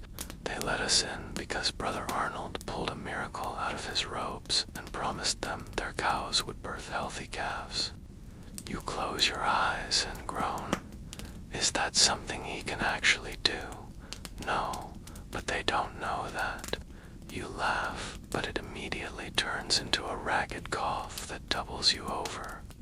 Claire hands you a bowl of water, which you sip slowly. Every swallow a miniature war. Fever broke last night, she says, sort of. still glowing like a blacksmith's forge. You try to remember the last 2 days. It's a blur of trees, mist, whispers, burning lungs, and that dream. The one with the name Alina. You never said that name out loud. Not here, not since arriving. But in the dream, someone said it to you. You lie back, staring at the ceiling. Where's everyone else, you ask? Resting, gathering supplies. Reginald's negotiating for more onions. Arnold's at the chapel, probably bribing saints. You nod and close your eyes, and that's when you notice it. A smell, something sharp, sterile, and familiar. Not from this world, not from this time. You sit up straighter and scan the small room. Stone walls, bundles of herbs hanging from the rafters, a pot on the hearth, and there on the shelf beside the bed, something gleaming faintly, a glass vial, round, clear, stoppered with wax. You point, what is that? Claire follows your gaze. That's some tonic the local healer left. Smells awful, tastes worse. She said it's for the plague. You pick it up with trembling fingers. The glass is smooth, manufactured, perfectly symmetrical, not blown, not molded, modern. This doesn't belong here. You unscrew the wax. Inside a thin blue liquid. You sniff it and recoil. Smells like disinfectant, like isopropyl alcohol. Like now, you glance at Claire. Where did she get this? She shrugs, didn't say she wasn't very chatty. Came in, muttered something in Latin, dabbed your forehead, and left that behind and disappeared. Your pulse quickens. Was she old? Claire hesitates. Hard to tell. Hooded pale, didn't blink much. You try to stand. The room tilts. Claire catches you. You're not going anywhere, she says firmly. Who is she? I don't know, but she left something else. Claire reaches into her satchel and pulls out a folded piece of parchment. You open it. Inside, in sharp black ink, for words. You're not the first. Your hand shake, and then underneath the message, something drawn in thin, exact lines, a symbol. You recognize it immediately. It's the startup logo of your phone's manufacturer. You drop the paper. What does it mean? Claire asks. You look at her, breath shallow. I don't know, but it's not just me. She stares. You mean other people? You nod. Other travelers from the future. You barely get the word out. It sounds ridiculous even now, but you know it's true. And now whoever this healer is, she knows. Maybe she's one of them. Maybe she's something else entirely. But she left this vial, this message, this proof. The first was proof. You lean back against the bed, suddenly dizzy again. Claire doesn't speak for a while. Then she says, we need to leave as soon as you can walk. You nod, agreed. Let's pause for a historical sidebar. In every age, there are legends of Shanguten who appear with knowledge beyond their time. Healers who know herbs that don't grow locally. Scribes who can write without ink. Warriors who fight with weapons no one else has seen. Sometimes they're explained as saints, sometimes demons, but sometimes, just sometimes, they're travelers like you. You sleep again that afternoon, but it's not restful. You dream in fragments, asphalt roads breaking into cobblestones, airplanes fading into the mist, voices calling out names you almost remember. You wake sweating, shivering with the memory of a hand pulling you back from a ledge. When you finally sit up, it's dark. Claire's asleep by the fire, and someone is outside the window. You see the shadow pass by just for a second, a hooded figure still watching. You crawl out of bed, limp, to the door, and step into the chill night. The village is quiet. Lanterns flicker on posts. A dog barks far off. You You turn the corner, but the figure is gone in its place under the folded parchment wedged into the stone. You pick it up, open it. It's a map, crude, drawn by hand, but unmistakably showing the next few villages, and beyond them a place circled in red ink, a place labeled simply Sanctum. Below it, a note. You have 3 days. You stumble back inside. Claire stirs as you shut the door. What was it? You hand her the paper. She reads it, looks at you, and doesn't ask any questions, because she already knows this isn't just a pilgrimage anymore. Someone or something is watching your steps, and now you're running out of time. You leave the village at dawn under a sky, the color of old iron clouds dragging low like they're trying to smother the hills before they even have the chance to yawn. Your fever has eased somewhat. The cough lingers. Gain is sharp but manageable, and your strength, while nowhere near heroic, is enough to put one foot in front of the other again. The villagers didn't ask questions when you limped out. They kept their eyes lowered, their doors shut, their prayers soft and mumbled through cracked lips. They didn't want to know what you were, where you'd come from, or what illness you carried with you. Honestly fair. Claire walks beside you, your walking stick once again in her hand. She says little, her eyes scanning the road ahead and occasionally the forest at your side. You don't need words today. There's a map in your satchel after all, and a warning with it. 3 days, a location marked only as Sanctum, which could mean anything from a monastery to a pit in the ground, where voices echo back in your own tone. You would join the group at a fork in the road, just past a stream. Reginald greets you with a delighted you live, and a pat on the back that almost sent you into a coughing fit. Brother Arnold gives you a long, unreadable look, then nods once. No lectures, no questions, no Latin, just that nod. Somehow it feels heavier than a sermon. No one mentions the healer or the glass vial, or how close you came to becoming a cautionary tale. The unspoken consensus is that you've returned from the edge and maybe brought something back with you.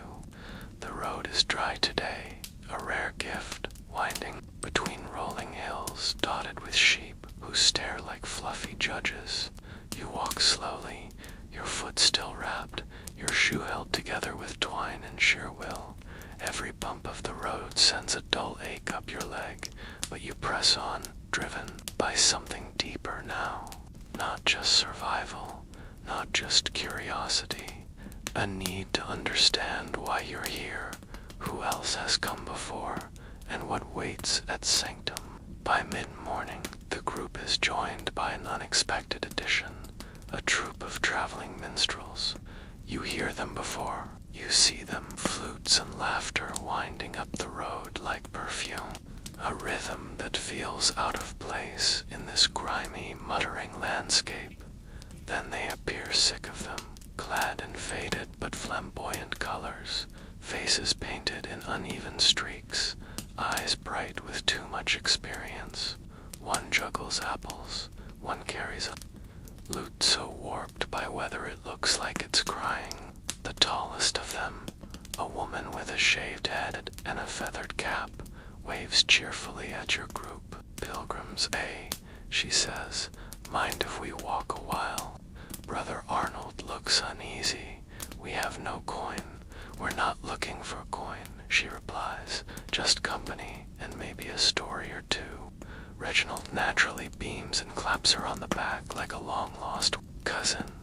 Within minutes, he's walking alongside the jugglers like he's been one of them his entire life. The energy shifts lighter, if only slightly.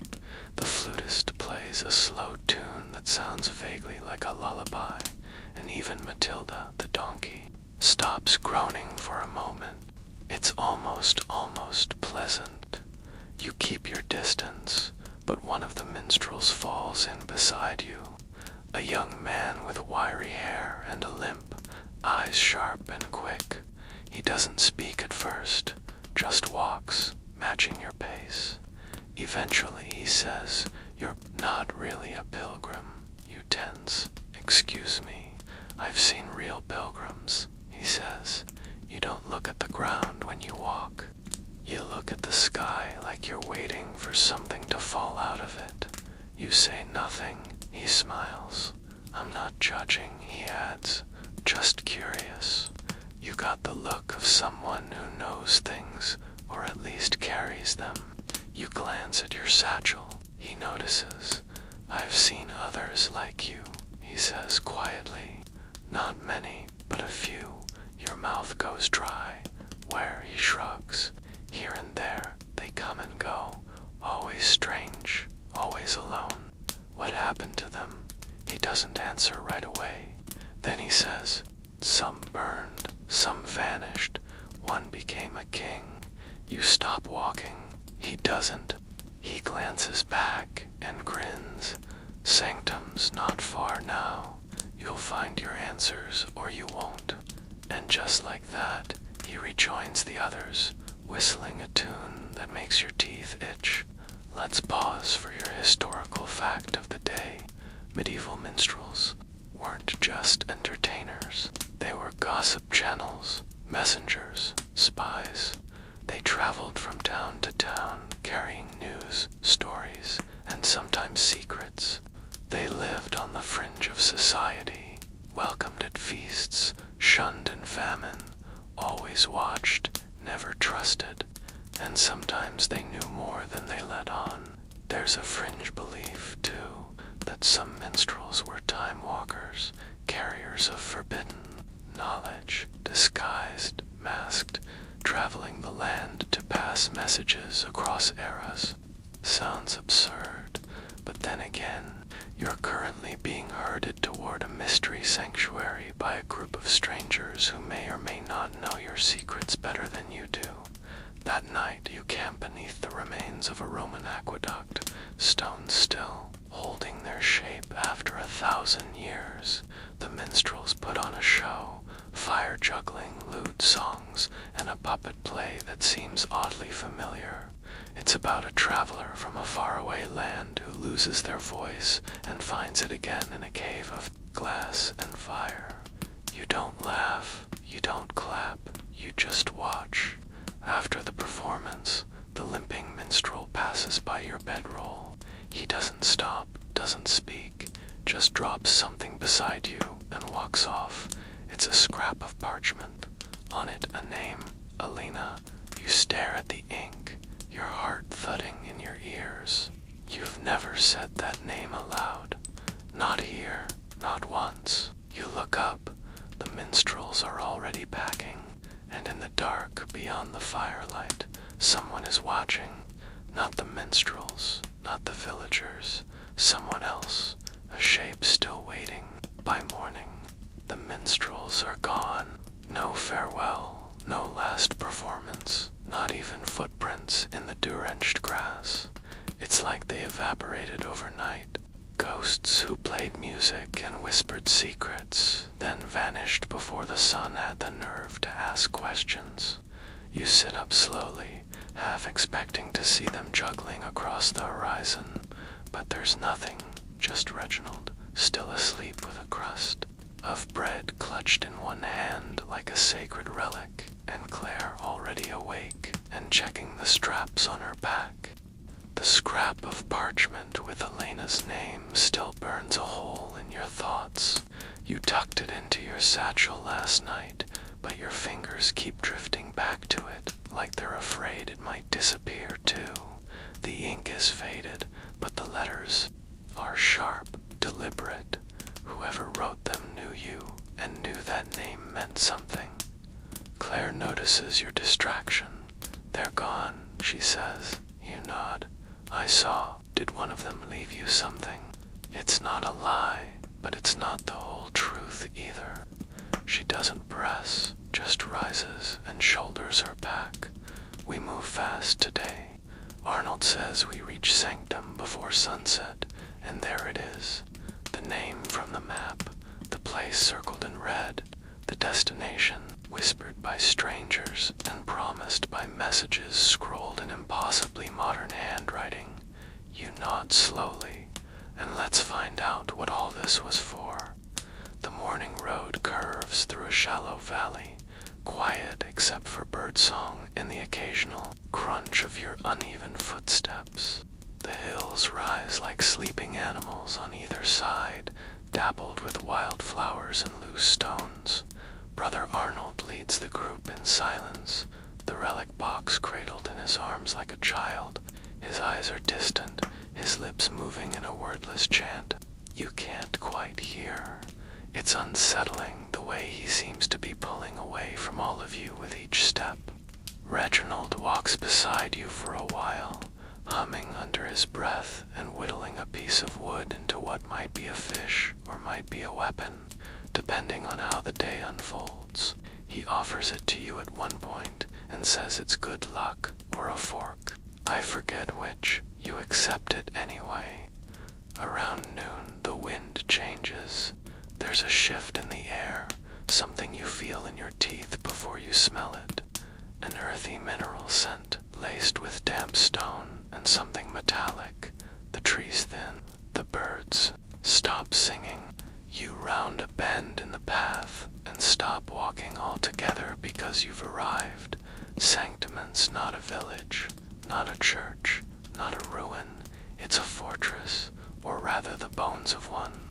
A massive stone structure built into the side of a cliff. Its upper levels swallowed by ivy and crumbling overgrowth. A wide arched entrance yawns before you, shadowed and dark, flanked by statues that are half eroded into abstract suggestion. One might be a monk, the other a knight, or maybe neither. Their faces are lost to time. Brother Arnold turns to the group, his voice low. This is hallowed ground. We proceed with reverence and silence. Everyone nods. Even Reginald looks serious, which is your first indication that things are officially out of hand. You step inside. The temperature drops instantly. The air is still, the silence thick and physical. Your feet echo on the stone floor, and your breath plumes like fog. The hallway stretches forward, carved entirely from the cliff itself. Torches line the walls, fresh lit. Someone has been here recently. You exchange a glance with Claire. She shrugs. Maybe the monks. You whisper. She nods ahead. Arnold says there's a sect that lives here. They guard something. You don't like the sound of something. Not when it's spoken like a question wrapped in a prayer. Let's pause for a strange but real historical fact. There were, in fact, secretive religious orders in medieval Europe that lived in isolation, often building their sanctuaries into hillsides, cliffs, or caves. Some focused on guarding relics, others on preserving ancient texts. A few, it said, protected things they never spoke of, objects or knowledge too dangerous for the world outside. You move deeper into sanctum. The walls are lined with symbols, etched into the stones. Some familiar crosses, Latin phrases, others strange, geometric, almost mechanical. They don't belong here. You stop and trace one with your finger. It looks like a circuit diagram. Or maybe that's your fever talking again. Ahead, the passage opens into a massive chamber. Its ceiling vaulted and high, its center dominated by a circular dais surrounded by candles. And resting on it, your breath catches, is a device, not a relic, not a statue, not even a book. It's a tablet, sleek, black, modern, completely out of place.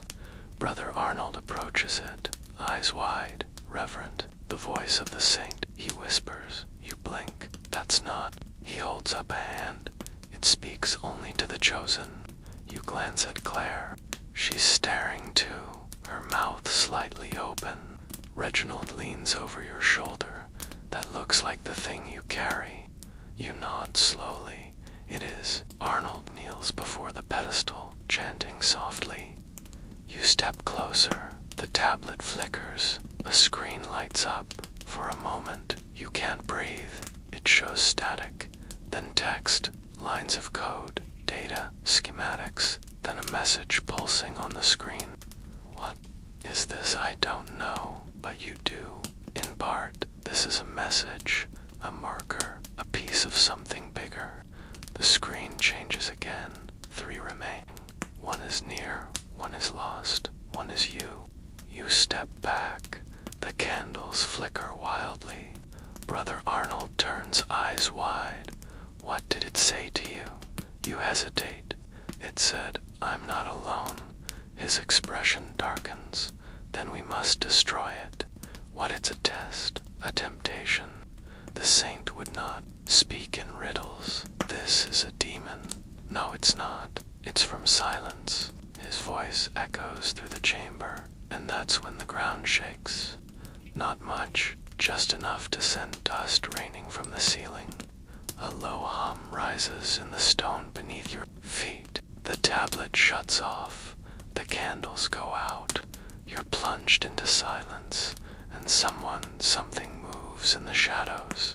You're not the only one here, and this sanctuary, it's not for pilgrims. It's for containment. You stand in darkness so thick, it feels like cloth pressed to your eyes. You can hear breathing. Yours, Claire's, Reginald's, even Brother Arnold's, though his now comes in shallow, quick bursts, as if whatever he just witnessed scrambled his certainty. The candle flames had extinguished all at once, like a mouth had inhaled them. The tablet screen has gone dark. Your eyes, struggling to adjust, find only the outlines of shadows within shadows. Then comes the voice, not a whisper this time, not a dream, a real voice, low and dry, speaking from beyond the pedestal. Who opened it? Claire grips your wrist. You feel her trembling slightly. Brother Arnold steps forward, his tone wavering between piety and panic. We are pilgrims, bearers of the relic, seekers of guidance. The voice sigh, almost bored. This is not a place for seekers. This is a seal. You squint into the dark. A shape detaches itself from the far wall, cloaked, tall, moving with the slow grace of someone who hasn't had to rush in a long, long time. As it approaches, another candle flares to life, casting a soft glow across the figure. It's a man, or once was. His face is angular and pale, eyes like scorched mirrors, his cloak embroidered with symbols that don't belong to any faith you've seen here.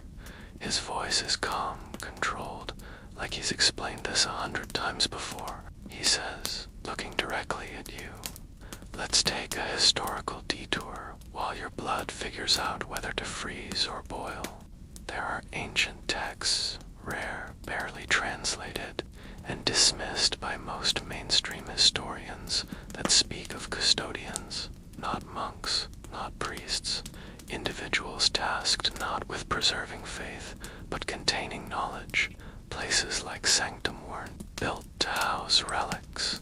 They were designed as locks for knowledge, for technology, for people. You take a step forward, despite every screaming instinct not to. You know what this is. You say that tablet, it's not divide, it's not magic. No, the man says it's worse. It remembers, Claire whispers. Who is he? I'm a pilgrim, the man says softly. From long before your time, or long after, depending on how you measure it. Your heart thuds.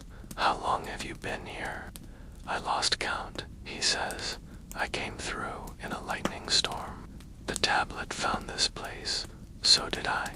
But it doesn't let you leave. Not easily. Brother Arnold looks between you and the man like he's trying to solve an equation using only hymns. This is blasphemy, Arnold mutters. You speak of false power, devices of demons. The man tilts his head, and yet your relics glow. Speak, give visions, you just assign them better marketing. Reginald clears his throat, brave and wildly out of place. So, what exactly is this place guarding? The man points to the pedestal, that device. It's one of the many anchors, markers left behind or forward, for those like us. Us, you repeat, there are more. Yes, he says, scattered, hidden. Most didn't survive. Some tried to, others went wrong.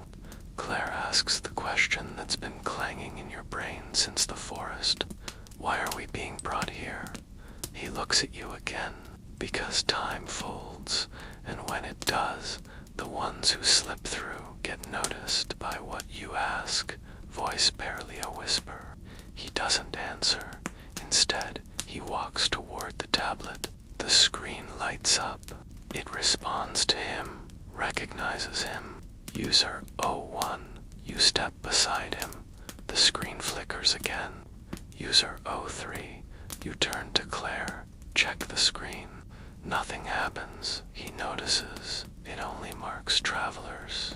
She looks both relieved and disturbed. Brother Arnold shouts, "This is heresy. You mock the saints. This is sorcery." The man's voice hardens.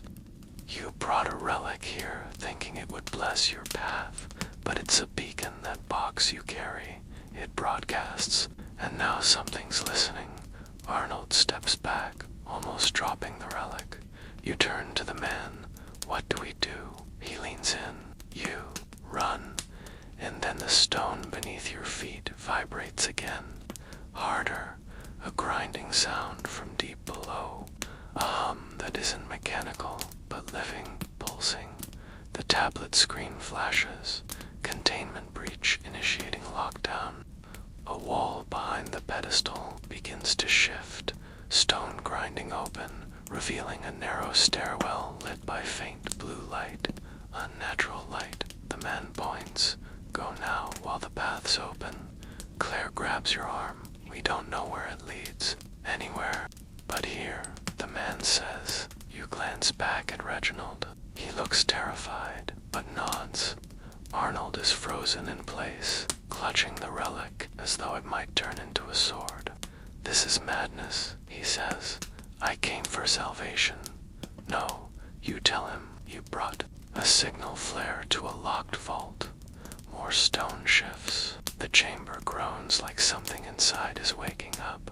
But you move fast, limping, but fast. Claire follows, Reginald behind her. The man doesn't follow. He stays behind, watching. Just before you descend, he calls out, "You'll find the others. You'll know them." Then the stairs swallow you in flickering light and the growing sound of doors slamming shut behind you. Let's close with your fringe fact of the day. There are persistent medieval legends of hollow monks, silent men who appear in ruins and caves, warning travelers of things that should not be awoken. Their robes always bear strange markings. Their faces never age. Some stories claim they were angels. Others say they're time's janitors. You don't know which version you just met, but you're pretty sure this story just stopped being a pilgrimage. Now it's a race. You descend the stone steps like you're being swallowed whole, one cautious footfall at a time. The air down here isn't just cooler. It's ancient. It smells like metal and moss and secrets held for too long. The light comes from strips of faint blue that pulse along the walls in slow rhythmic beats, like a heartbeat slowed to a crawl. It isn't fire. It isn't oil. It's electricity, or something like it, and it confirms what you already suspect. Wherever you are now, it isn't entirely the Middle Ages anymore. Not exactly. The stairwell twists, narrowing as it goes, the ceiling lowering until you're forced to duck. Reginald's hat brushes the stone above him. He curses softly in Latin, or possibly his own made-up dialect of fear and porn cartilage. Claire presses forward ahead of you, one hand on the wall, her shoulders tense. She hasn't said much since you left the chamber, and you haven't either. Words feel risky now, like sound might draw something closer that isn't supposed to hear you yet. Behind you, the door seals with a final grinding clunk, and the blue light dims. You're committed now, no way back. You finally spill into a room, round, domed, and shockingly clean. The walls are smooth metal, or something pretending to be metal, cold to the touch, and etched with patterns that flicker when you get too close. No torches, no dust. In the center, there's a pillar about waist height with another device embedded into it, sleeker than the tablet upstairs, darker, humming faintly. Claire stares at it. That's not from your time either, is it? No, you whisper. This is newer. Reginald circles it cautiously, eyes wide. This looks like the inside of a saint's skull. You almost correct him, but honestly, he's not entirely wrong. You touch the device gently. It responds to you immediately. A screen unfolds. No glass, no buttons, just light, and they're hovering in the air are images, maps, faces, a timeline that scrolls like an endless river. Some places you recognize, others are labeled in languages that haven't been spoken in centuries, or maybe haven't been invented yet. And then it speaks in English. Clear synthetic female, traveler, O3 confirmed. Welcome to Node Delta. Reginald nearly falls over. Claire grabs your arm. The voice continues. 2 signals detected. Remaining units. 2. Status inactive. Retrieval initiated. Retrieval, Claire asks. You step back from the projection. I think it means it's calling them the other travelers. And what happens when they show up? She asks. You don't answer because you're not sure, and because part of you wonders if they're still human. Let's hit your historical fact of the day while your brain chews on that. During the later Middle Ages, there were pockets of documented encounters with metal men, cold angels, and other unclassifiable visitors in monastic records, often written with heavy caution and fear. Some were described as messengers, others as omens. A few were burned before they could speak. The French version. Some monks claimed they found glowing diagrams hidden in ruins, machines that responded only to outsiders. They were destroyed, buried, forgotten. Except not all of them. Where you pace the perimeter of the room, there are 3 doors, all sealed with handprint readers, slick black surfaces that light up when you approach. You try one. It flashes red. Claire tries the next. Same result. Reginald, to no one's surprise, attempts to headbutt the 3rd. It opens. You all freeze. He blinks. What? I've got a trustworthy forehead. The corridor beyond is dim, but walkable, lit by that same pale blue. You move forward slowly, the air thickening with every step. There's a faint vibration now, like walking inside a drum tuned too low to hear your ears pop. The hallway opens into another chamber. This one's different. It's warmer. The walls here glow faintly, and in the center stands a cylinder filled with light. Floating inside it, because of course it's floating, is a person, or something shaped like one. The body is suspended in midair, arms crossed, eyes closed, no clothes, no obvious age. The skin smooth, unblemished, oddly translucent, and it's glowing faintly, pulsing in sync with the hum. Claire whispers, "Is that I don't know." You breathe. A traveler or something else. Reginald leans in. Looks like a holy fish, the kind that grants wishes and plagues. Before you can stop him, he reaches toward the glass-like cylinder, and the eyes of the figure inside snap open, bright white. No pupils, no emotion, just light. You stagger back as the hum spikes and the air compresses. The figure inside doesn't move, but you You feel something shift in your mind, like a pressure, pressing in, testing. The light flares, and the voice returns deeper now, layered with echoes. Unit O2 active. Response detected. Sequence unstable. The cylinder cracks. Just a hairline, just one, but it spreads. Claire pulls you back. We need to leave now. You nod. Reginald is already halfway to the hallway. You turn, but the door is sealed behind you. No, no, no, no, you mutter, pressing your hand against the smooth panel. The voice speaks again. Traveler interaction confirmed. Node will enter lockdown and enter lockdown. The room darkens. The floating figure's chest rises. It breathes. Light pulses faster. Something behind you groans. You turn to see a panel on the wall slide open, revealing another corridor. This one not glowing, just dark. You exchange one of those wordless, wide-eyed looks with Claire. No plan, just panic. With rhythm, you bolt. Reginald leads, probably fueled by pure onions and adrenaline. Claire's behind him, muttering curses. You bring up the rear, heart pounding, trying not to think about what just woke up. The corridor narrows, dips, turns sharply, then opens into a room with stairs, real stairs, and at the top daylight. You scramble upward, lungs burning, foot screaming, satchel banging against your side. Sanctum is behind you, partially collapsed, and the stone above the door begins to shift again. You don't wait. You run farther than you've run since this started. And in your mind, the voice repeats. One is near, one is lost, one is you. You don't stop running until your lungs give out. The wind lashes your face as you stumble over uneven terrain, your shoe barely hanging on, your foot pulsing in pain.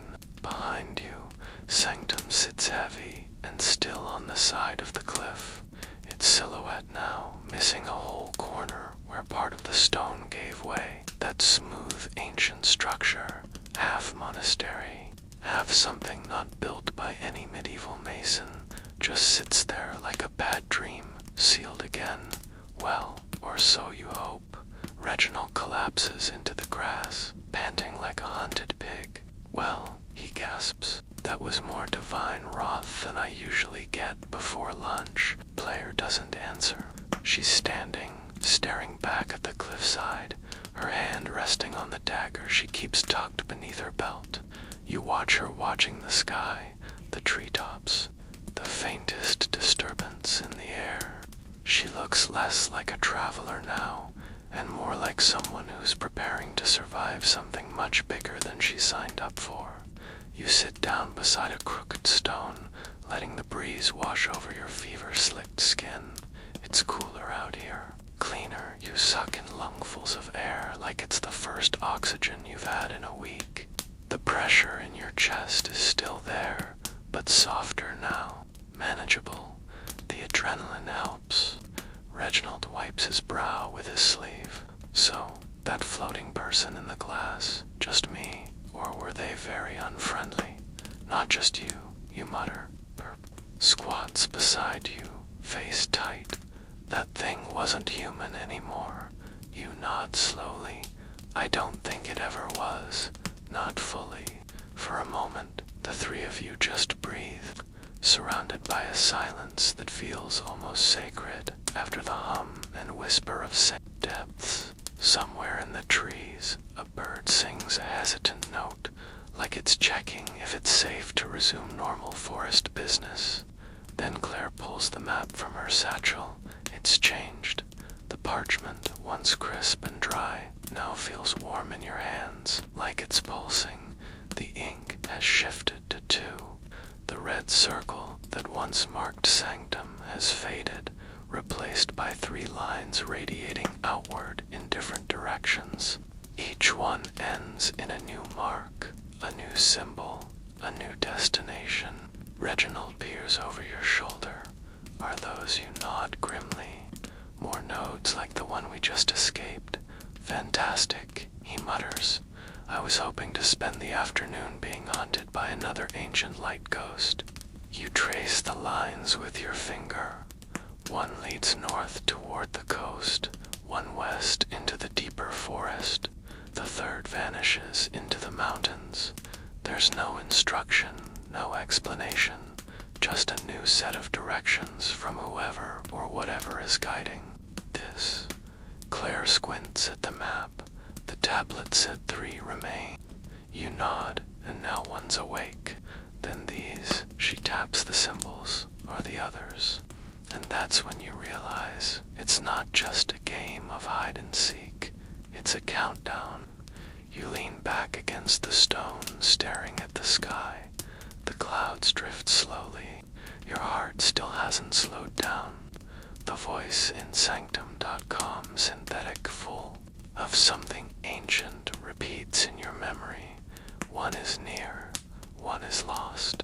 If Unit O to just woke up, that leaves O1, the one who opened the door for you, the one still down there trapped or waiting, and Zoro 4, the one who hasn't shown up yet. Let's inject your fringe fact of the day while your mind spirals. There are medieval stories of saints who appeared from nowhere, spoke in unknown tongues, healed the sick with light, and vanished into the mountains. Later, these stories were dismissed as allegory or overly creative hagiography, but a few accounts buried in monastery records and never widely copied described visions of travelers. It sounds like people like you. Claire turns to you suddenly. You need to tell me about Alina. You stiffen. I've heard the name twice now, she continues. Once from your fevered mouth, and once from the minstrel who somehow knew it without asking. You nod slowly.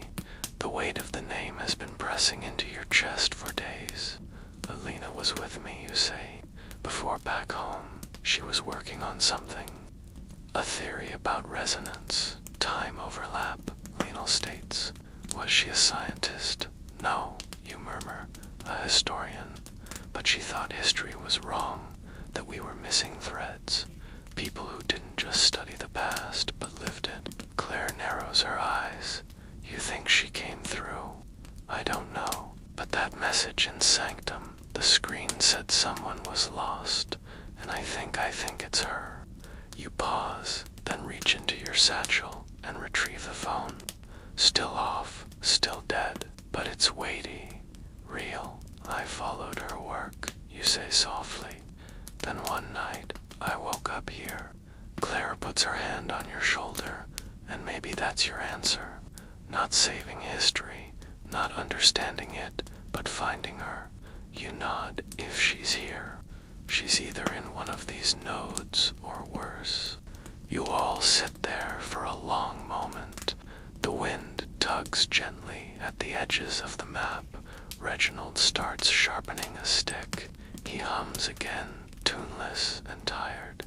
You think of the figure in the glass, the eyes, the hum, the sense that something wasn't just waking up, but watching. Speak aloud before you can stop yourself. Do you think it's guiding us? Claire frowns. What is the system, the voice, the network behind these nodes? Maybe it's not just showing us the path. Maybe it's pulling us. Reginald shivers. That's an unsettling idea. Maybe that's the point, Claire says. Keep us unsettled, moving, chasing breadcrumbs, while something bigger resets the board. You fold the map and tuck it away. We should move. Which direction? Reginald asks. They all seem equally doomed. You stare at the lines, then point north, the coast. If we're looking for signals, open space might help. Claire nods, agreed. Reginald groans. I hope they have wine, or at least fewer angry rocks. You rise together, the day stretching before you like a test. The wind shifts behind you in the direction of Sanctum. A soft hum begins, not loud, but steady. You don't turn around. Whatever it is, it's not your problem anymore, at least not today. You head north, chasing the coastline with the determination of someone who's finally stopped pretending this is just a bad dream. The land begins to favor your rolling hills, giving way to open meadows, distant glimpses of ocean glinting like spilled silver beneath a hazy sky. The air smells different here, less like old stone and wet forest, more like salt and freedom. Still, even with the fresh breeze and sun on your face, Reginald claims to be in better spirits now, mostly because he found a thistle plant he insists tastes like optimism. He eats it, makes a face like he's just licked a haunted boot, and still offers you some. You decline with a look that says, "I'd rather eat my own shoe." Honestly, you're almost there. Claire walks beside you quietly, eyes always on the horizon, one hand resting on her dagger, the other brushing the satchel that now holds the map, the phone, and that strange parchment you picked up along the way. By midday, the road becomes less of a road and more of a suggestion. Grass takes over the path. Stone markers appear now, and then standing rocks carved with ancient runes, moss creeping up them like they're ashamed to still be visible. One stone stands taller than the rest, 12 feet at least, with a deep crack down the middle. As you pass, it hums faintly. You pause, touch it. It's warm. Claire turns to you. What is it? You shake your head. Another node, or a wafer, maybe both. Reginald points ahead. Look, perched on a bluff that overlooks the sea, is a structure. Low, circular, topped with a dome of hammered bronze that gleams through the grime. It's not a church, not a fortress. It looks, if you're honest, like a satellite station, or at least the medieval world's attempt at building one. Stone, columns, rings carved like ancient star charts, and in the center, a plinth that looks like it's waiting for something. This must be it, the last node. You walk toward it slowly, half expecting it to disappear the closer you get, but it doesn't. It stays still, real, and impossibly solid. Claire follows you, jaw tight. Reginald hums quietly beside her, like he's trying to calm the structure down with a tune. At the base of the plinth is an inscription, not Latin, not anything you've seen before. It's English, for the one who remembers. You step forward. The plinth lights up beneath your feet, thin blue lines pulsing through the stone like glowing veins. Another tablet is already waiting. You touch it instantly. It recognizes you. User 03 confirmed. No greeting this time, just a question. Would you like to continue? You hesitate. Claire leans in. What does it mean? You stare at the screen.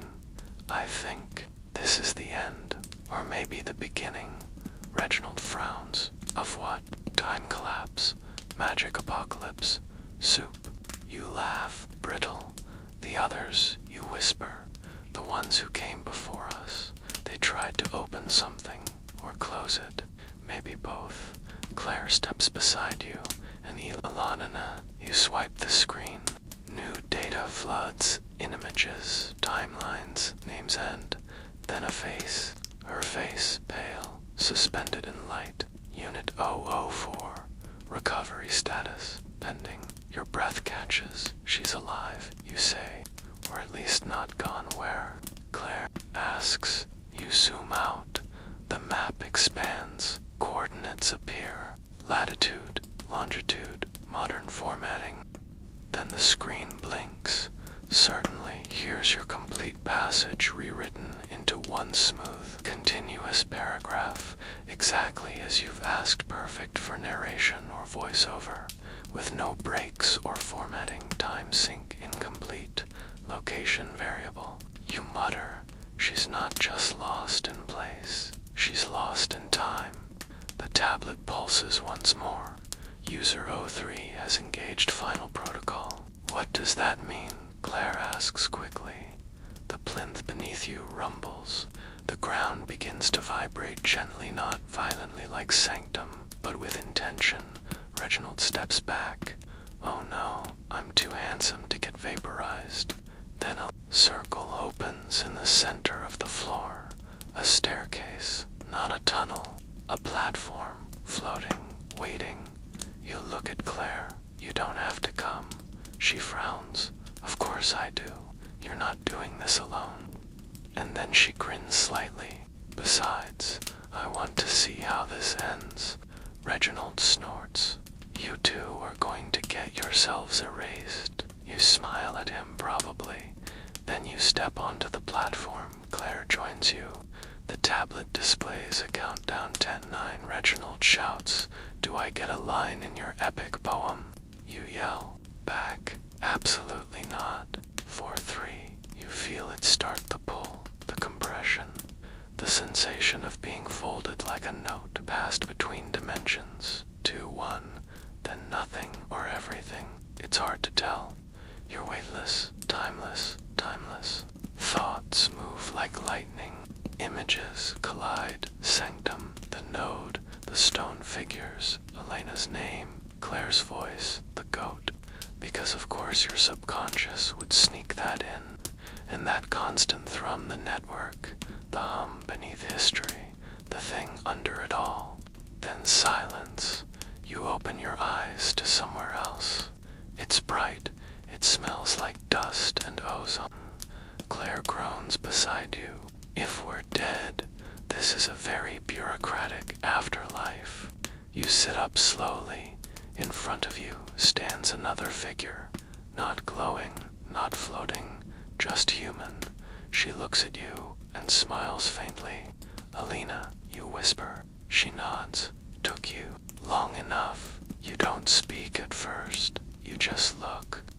Alana whole, alive, not frozen in stasis, not flickering on a screen, but standing right there in front of you, looking like someone who's walked 100 miles through time and still had the grace to wait for you at the end. She's thinner, with a faint scar on her cheek you don't remember, but her eyes still hers, sharp, dry, observant, the kind that see the cracks in history and smile like they were put there on purpose. Claire steps beside you, saying nothing, just giving you space. For a moment, it's just you and Alina in the light. "You figured it out," she says softly. "Barely still counts." She glances at Claire and nods. "You've got help. I needed it." She raises an eyebrow. "That's new." You smile crooked, tired, full of everything you've carried to get here. Then the questions start, quiet ones, careful ones. You talk about Sanctum, the nodes, the system that's been guiding or testing you. Alina tells you about her arrival, how she was caught in a time fold before her research was finished, how the network recognized her anyway, chose her, and wouldn't let her go. You finally ask the question you've been avoiding. "Is it over?" She shakes her head. "No, but now you're not alone." You exhale. The wind shifts, the horizon shimmers. Wherever you are now, it isn't the Middle Ages anymore, and it isn't quite home either. It's something else, a space between. But maybe that's where all the best stories live, not in the past, not in the future, right here, just slightly out of time.